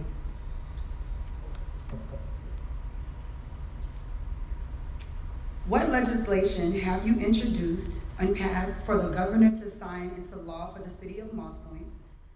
And what are your plans to help stop the violent crime in Moss Point? Thank you. I'm not sure who asked the question, but thank you for the question. First off, legislation is difficult to pass on its first go. Anybody that know the legislative process know that bills flow through, on average, the House has about 3,000 bills introduced on any given basis. The House has a little less because it's a smaller body. There are lawmakers in the legislature currently that have served for 20 plus years that have never had a bill passed. That does not dictate your effectiveness as a lawmaker. Your effectiveness is dictated on the measures in which you vote on. So what I'm going to answer is, what have we done in my office to benefit the community of Moss Point? Because I don't just represent Moss Point in my current role, I represent Pascagoula as well. And so what have we done for the city of Moss Point? Someone mentioned earlier about Chromebooks. We helped the school district get funding for Chromebooks. We put over, I think, 600 to 800 Chromebooks in the school district to help get funding for that. Infrastructure. In 2018, I voted in favor of the Mississippi Infrastructure Modernization Act, which put millions of dollars into infrastructure improvement throughout the state, specifically in communities like Moss Point. When you talk about economic growth, one thing I voted on and was able to help pass is the COVID relief dollars that put over $40 million into the communities like Moss Point for small business growth, in which my office helped facilitate the applications for local businesses in the city of Moss Point to bring those dollars back home. And so we're going to continue to do that whether elected as mayor or not. But my job as a legislator is not to just simply pass legislation. It is to act in the best interest of the people of this city and the people of my district, and I have done that with pride and dignity, and I will continue to do that as your mayor. Thank you. The second part of that question is, how do you plan to stop or address violent crime in Moss Point? Yeah, we know crime in general is a major issue in our community. We've seen it. It is not a new concept for us. It has, however, become more accepted. So in our plan, in our Forward Moss Point plan, we address public safety in a bunch of measures. One, we address the root causes of violence. Petty crime, I have a degree in criminal justice and homeland security. Petty crimes lead to more violent crime, so we cut it off where it starts. We will establish a gun buyback program. We will leverage dollars with old fines to pull more guns off the streets. That is a big issue. We have people that's just riding around with guns in their cars. We leverage the fines in which they owe the city for return of their guns. The state of Mississippi continues to pass bills to preempt gun regulation within communities, but we have allowed municipalities to impose gun buyback programs if they have a program established, and that is actually in our Forward Moss Point plan, where we're implementing a gun buyback program within the first 100 days. So that is one of our many plans within that program to address public safety. And again, I encourage you to look at that on electjeremy.com/platform. Thank you. Thank you so much, Mr. Anderson. You may take your seat. Ladies and gentlemen, we're going to do another round of the free-for-all like we did at the beginning of the session. So we will include this time Alderman-at-large in this round of questioning. Again, there are only 2 questions to be answered, 2 minutes apiece. Will mayoral candidates please stand? Ms. McCorvey, will you please take the mic? The rest will have a seat. Alderman-at-large, will you please take a stand? Mr. Hayes, will you take the mic?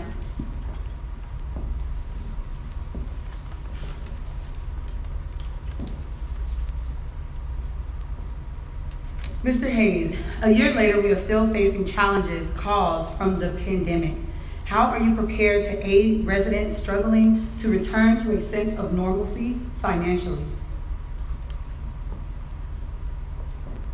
We're all in the same boat. Maybe not financially, but we're navigating the waters together and understanding what one may have as opposed to what one may not have is very imperative in pushing that agenda to have someone garner a sense of normalcy. As if elected as Alderman-at-large, I believe that what we have to do is begin to identify the citizens in the areas which have been hit hardest within our community and try to find programs that are specified for those individuals to see what they qualify as far as financial aid, whether it be grants, and in doing so, we can have them placed back in a place where they're no longer worried about their electric bill, their water bill, choosing whether to go to the grocery store or pay an electric bill, but to be able to be self-sufficient until they're able to find a means to an end, whether it's finding better employment or until their jobs start picking back up again. Thank you. Ms. McCorvey, what is your plan to provide resources and access to mental health services to those suffering within the community and to senior citizens? My plan is to reach out more to the different facilities that we have here already in Moss Point, Pascagoula area, that for the people that have mental health issues. Not only that, but we want to be able to implement a program to be able to teach our citizens, the citizens of Moss Point, concerning mental health issues, because a lot of times we feel like, to be honest, you know, a lot of us do have mental health issues. But the thing is that we don't address things because we feel like people will say something or feel it. We deal with different issues. So my thing will be able to implement and talk about, bring the community together and talk about different things that we're dealing with. A lot of them dealing with depression. A lot of them dealing with suicide. So my biggest thing we'll do as your mayor, will implement programs within the city. We can have meetings at our communities, at the rec department. We can have, even at our library, we can have meetings where we can deal with the issues of mental health and talk about it. A lot of times, we can find out if people just talk about things they're going through and just get it off them, people are much better. So that's my thing. As being your mayor, I will help with those to bring out that we do have people that deal with mental health issues, and we're going to do everything that we can to help them to cope with it and to move forward and be progressive in life. Thank you. Ladies and gentlemen, that concludes our question and answer portion. Thank you so much for your input. Candidates, we are now entering into closing statements. Mayoral candidates, I should specify. You will have 3 minutes apiece to close out your agenda and your last statements for the audience. Ms. Stallworth, would you please take the stand? Thank you, everybody, for being here tonight. I appreciate you. I want to take this time and thank my campaign team. Some of them are in the audience tonight. My mother and my father are here. I appreciate you and love you so much for all you have done. I have been blessed with a great group of mentors. I want to give a big shout out to Jackson County Civic Action. I served on the board of directors for them for years as their secretary and policy counsel. Also, Dr. Willie C. Williams is my cousin, so education is a part of my family. I believe in education. I believe in helping people. I care. I have a heart for people. I'm the one you want to send to Jackson to fight. I am the one you want to send in front of the person that no one wants to speak to. I'm that person. I will shake the homeless hand as also the rich hand. I am the one. So I ask for your vote on April the 6th. Please look into what I'm doing with the Simple Agenda, which is an acronym for public safety, security, investing, manpower, networking, partnering, leadership, education, a prayer agenda. I'm not forcing anything on you with the prayer agenda. It's just an agenda, what I expect in my leaders, and that's to be the top person that you say you're going to be. I believe in honesty. I believe in integrity. Be who you say you're going to be, right? We want talent to come to our city. We want an amazing talent pipeline. We want a high-performing city. We want to shine on the map when you look at Mississippi. I had neighbors move across the street from me, and they began to say, when I moved here, I just put a pin on the map and moved to Morris Point, Mississippi. I never heard anything like that, only in movies, right? And so I said, okay. She said, well, when we got here, I was discouraged. I said, why? Because I heard everything about the former administration, about the mayor and this and that. I said, don't be discouraged. God is up to something, and he's getting ready to manifest it over the city of Morris Point. So I stand as your new mayor to tell you change is coming.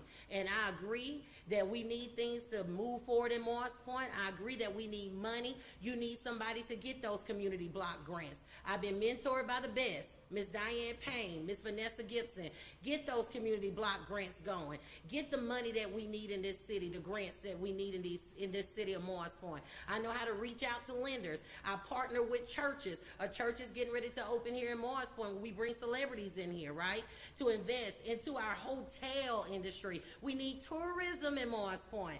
We need Morris Point to shine, and I am the face for Morris Point. Vote for me, Dr. Shira Stallworth. Thank you. Thank you, Ms. Stallworth. Mr. Anderson, you may take the mic. Thank you. I'm not a new face to many of you, hopefully all of you. You know what you get when you elect me. You know what you get when you vote for me. I have been honest with you every step of the way, even when we did not agree. I have always extended my hand across the aisle to my colleagues on the other side, even in our community. Folks who don't agree, I've always extended my hand. I will continue to do that. I've always been a good listener. I will continue to do that. And my ears have always been open to hear your concerns and advice. When I ran in 2013 to become your state representative, I promised you 2 things. 1, that I would govern with integrity, and then 2, I would always represent your interests to the best of my ability. that has not changed. What has changed is that the community that we live in has failed us as community members.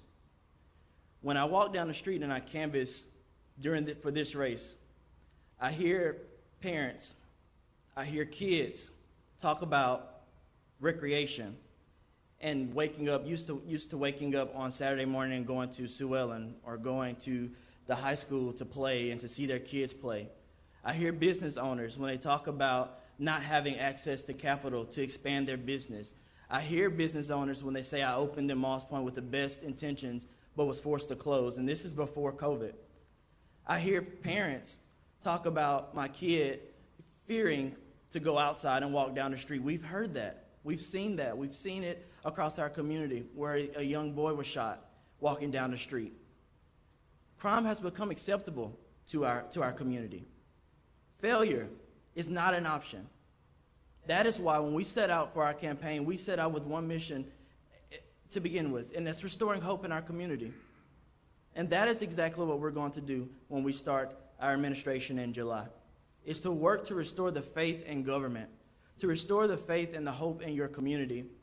And that is why our Forward Moss Point plan addresses those 4 areas, because we believe that systematic failure is no longer an option, that we all play a pivotal role in moving our community forward. And we always talk about the folks at the table. I think we need to expand the table. The table's not big enough. We need more folks sitting there. And that is why our administration is focused on community engagement as well. And so that everybody has a place, everybody finds a place within our administration to be engaged. And I don't make promises throughout the election. The one promise I will make is that I will always be open and accessible to each and every one of you. And I thank you for the opportunity, moderator. Thank you all. This is a very hard thing to do up here, and I thank you all for allowing me to sit up here with you. And thank you all for listening. God bless, and God bless the city of Moss Point. Thank you, Mr. Anderson. Mr. Bailey and Ms. Batiste, please take this mic. I'm sorry, Mr. Bailey, you can wait. Come on, Ms. Batiste, I'm sorry.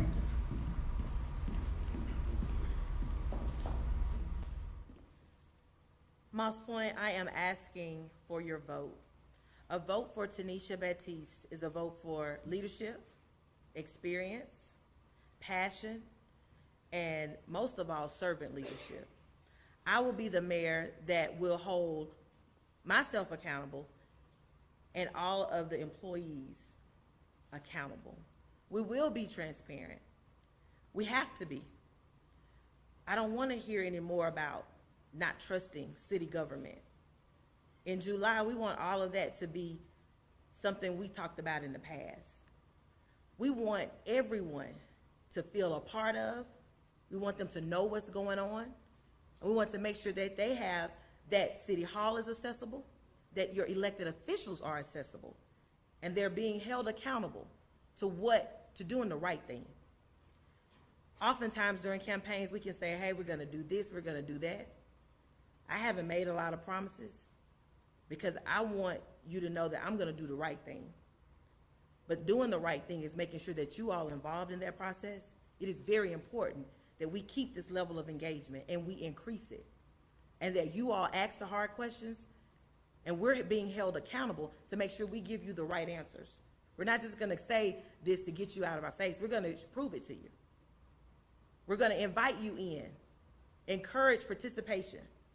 Board meetings, town hall meetings, ward meetings. We want you to be a part of. We want you to ask the questions and get the answers.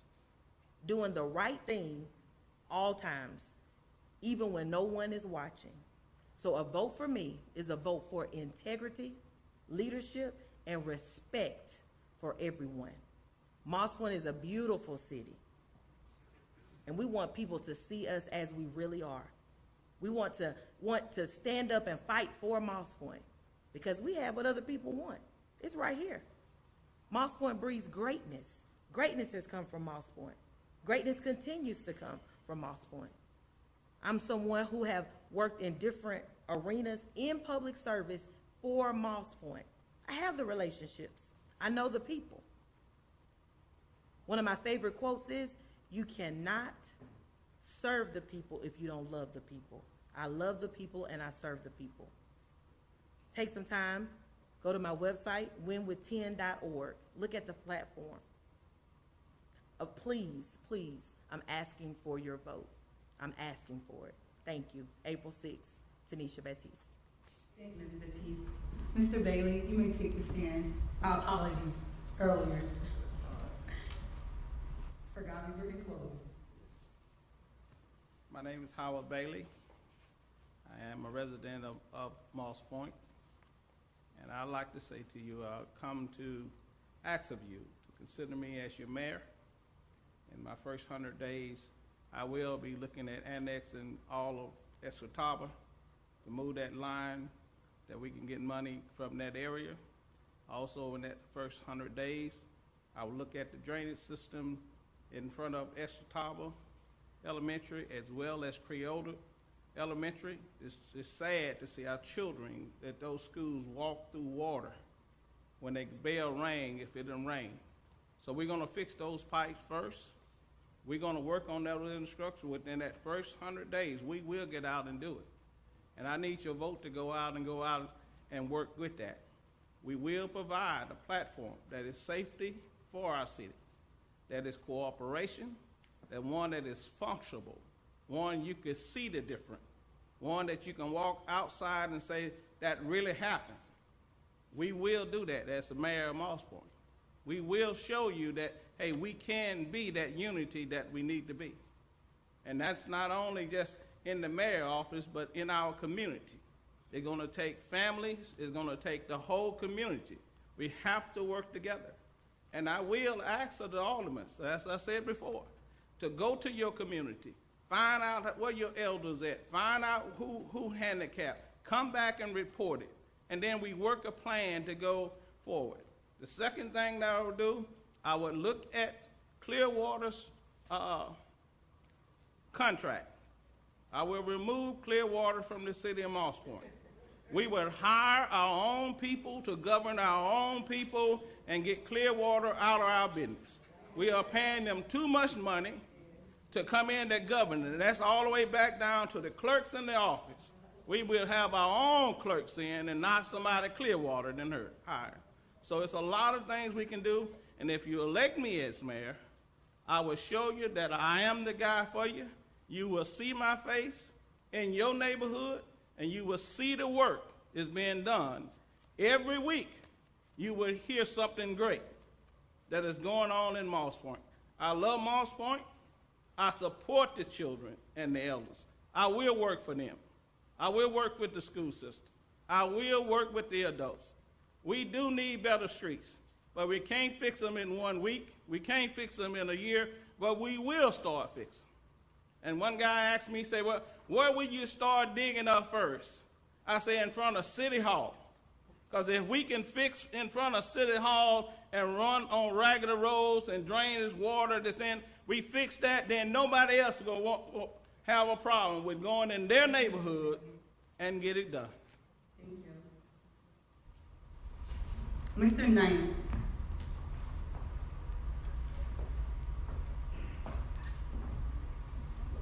Thank you, moderator. I can't get out here tonight without mentioning my wife. Happy that she's here with us tonight. She's my right and left arm. I have a son, Billy, I didn't mention earlier, and 2 granddaughters and 2 great-granddaughters. I want to thank WGUD and Tim Wall and Dr. Vincent and Moss Point School District and Mr. Steve Renfro with the Rotary Club for sponsoring this activity. And I thank all of you for coming out tonight to be a part of this, because it tells me that you are really interested and concerned about our great city. So we thank you for coming out in this inclement weather to hear what we have to say and show your interest in our city, and I thank you for that. I thank all of the people here on the stage for their willingness to give up themselves for service to Moss Point. You know, we have a lot of work to do, And I'm running for mayor because I believe that I have what it takes to get our city back on track. We talk about experience, but as I mentioned earlier, it's not just experience, it's whether or not you're qualified. And I'm suggesting to you that I believe that I'm qualified because I've done this work before. This is not something that I'm going to have to go in there and learn what to do. On day one, I'm ready to go to work because I know what to do. First 50 days, I will meet with every alderman in his ward to find out what the priorities are for that ward. Working together with that alderman, we want to be able to solve the problems of each ward. I want to bring all the people to the table. I will bring the business people to City Hall to talk about what are the concerns of the businesses in our community. We have a lot of people in our community that are retired, that has a lot to give. And I want to be able to get those people involved because they want to be involved. So I ask you for your vote on April 6th. I have the skills to do this job. I'm qualified to do this job. And I hope that you would agree with me that I'm qualified to do the job based on my record, not based on what I say I'm going to do, but what I've already done. Look at the record of what I've already done to determine whether or not it gives you some idea of what I might do in the future. Thank you very much. Ms. McCorvey.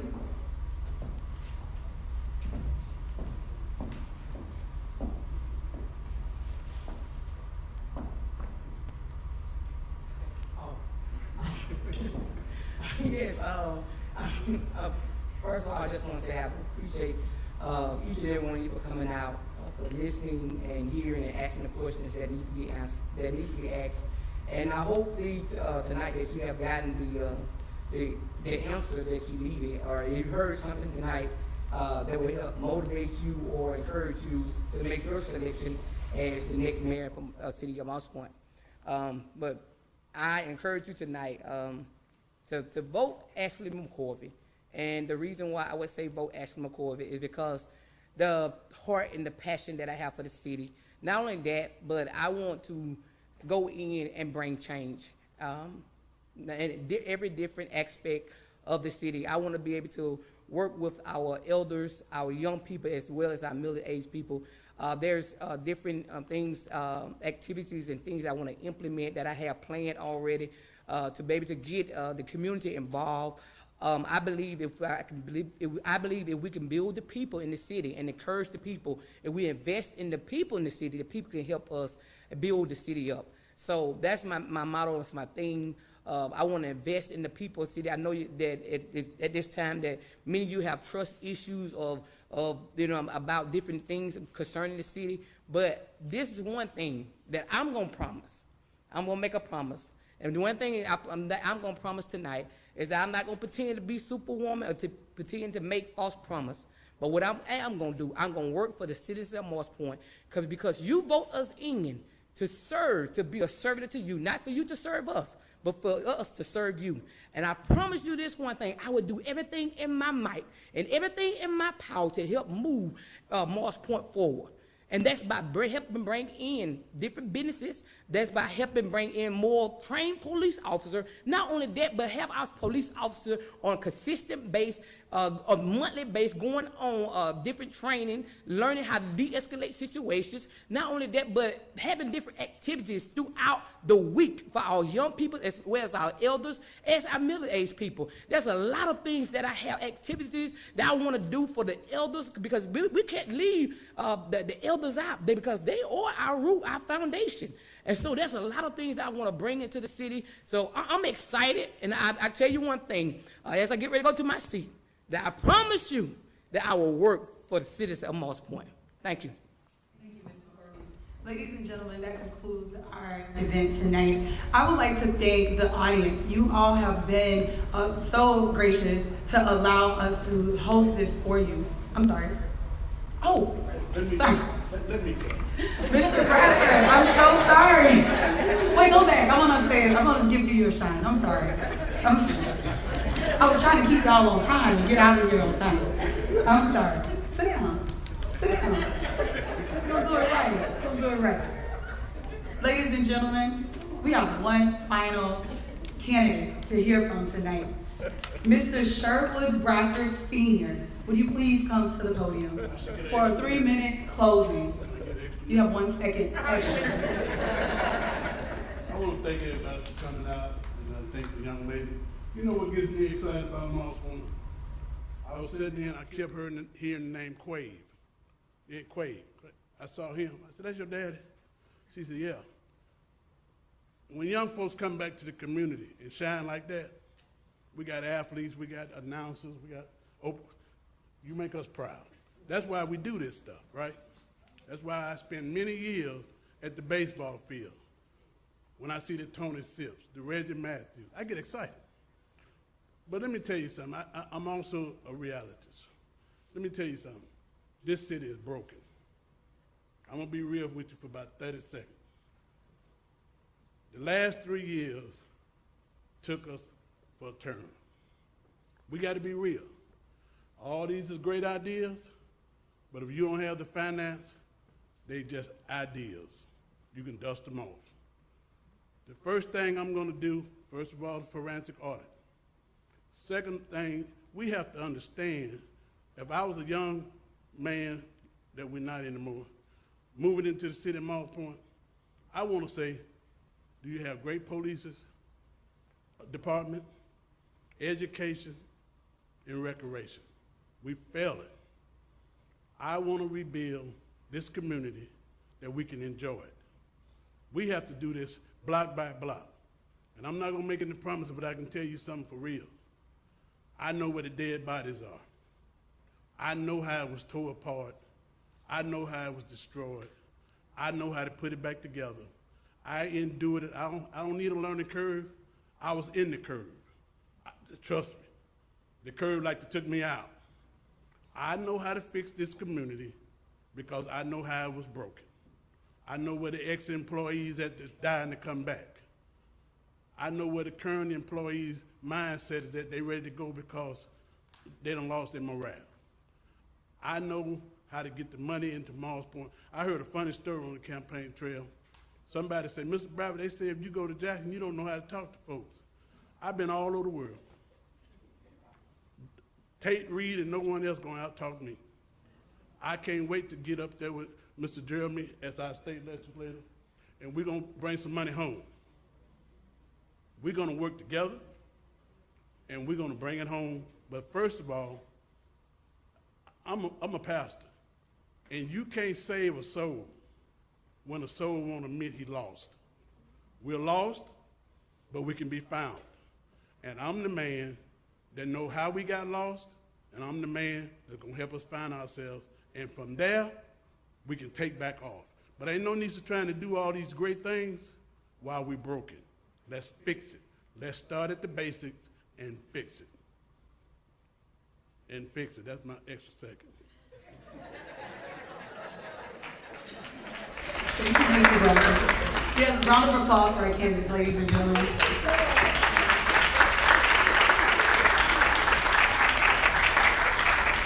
I would like to thank our virtual audience as well as our attendees for both nights. You guys have made this such a wonderful experience. To the candidates, both aldermen, some I see in the stands, and also here candidates, Alderman-at-large and Mayoral candidates. I would like to just extend my gratitude to you for your committed service, and I hope that you all understand the responsibility that you seek. Know that it is a responsibility and that lives are truly involved in the decisions that you will make.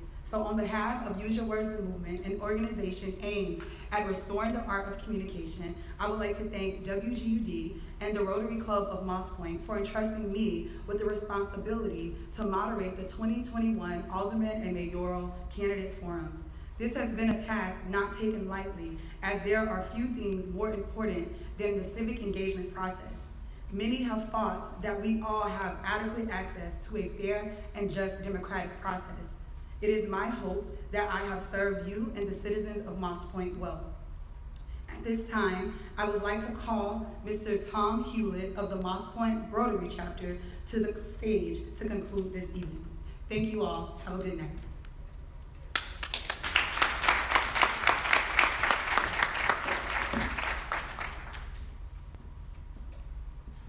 The intent of this effort was to give the citizens of Moss Point an opportunity to make intelligent decisions about who their leaders will be for the next 4 years. You can't do that if you're uninformed. So what we provided you was an opportunity to see candidates side by side. It makes it much easier, doesn't it? I feel like we accomplished that. But this is the beginning. There are only less than 60 people in the audience here. We have 13,350 people in Moss Point. Your job now is to go home, find the link, and leverage this evening's effort by passing it on to everybody you know, particularly those who vote, and give them an opportunity to be as informed as you are. And to our virtual listeners, you have that opportunity as well. You now know things you didn't know before you got here. So let's do something about that now, and let's vote with experience and intelligence that we didn't have when we came in the room, okay? So, again, I got to tell you this before we leave. I'm excited about the prospects. I don't know who's going to win, but we're in for some good stuff. Would you agree? We've got some folks with passion who care about this city, and I'm fired up. Whatever how it turns out, I'm ready to go to work. How about you? Amen. All right. So with that, we'll conclude, and I'll say thanks to all of you. It was a pleasure being here. It was a pleasure working with the Rotary Club of Moss Point, with WGUD, with our host, the Moss Point School District, and I think one of the best decisions we made was to bring Deborah Quave in as our moderator. So with that, I think this is the part where you go home. Thank you.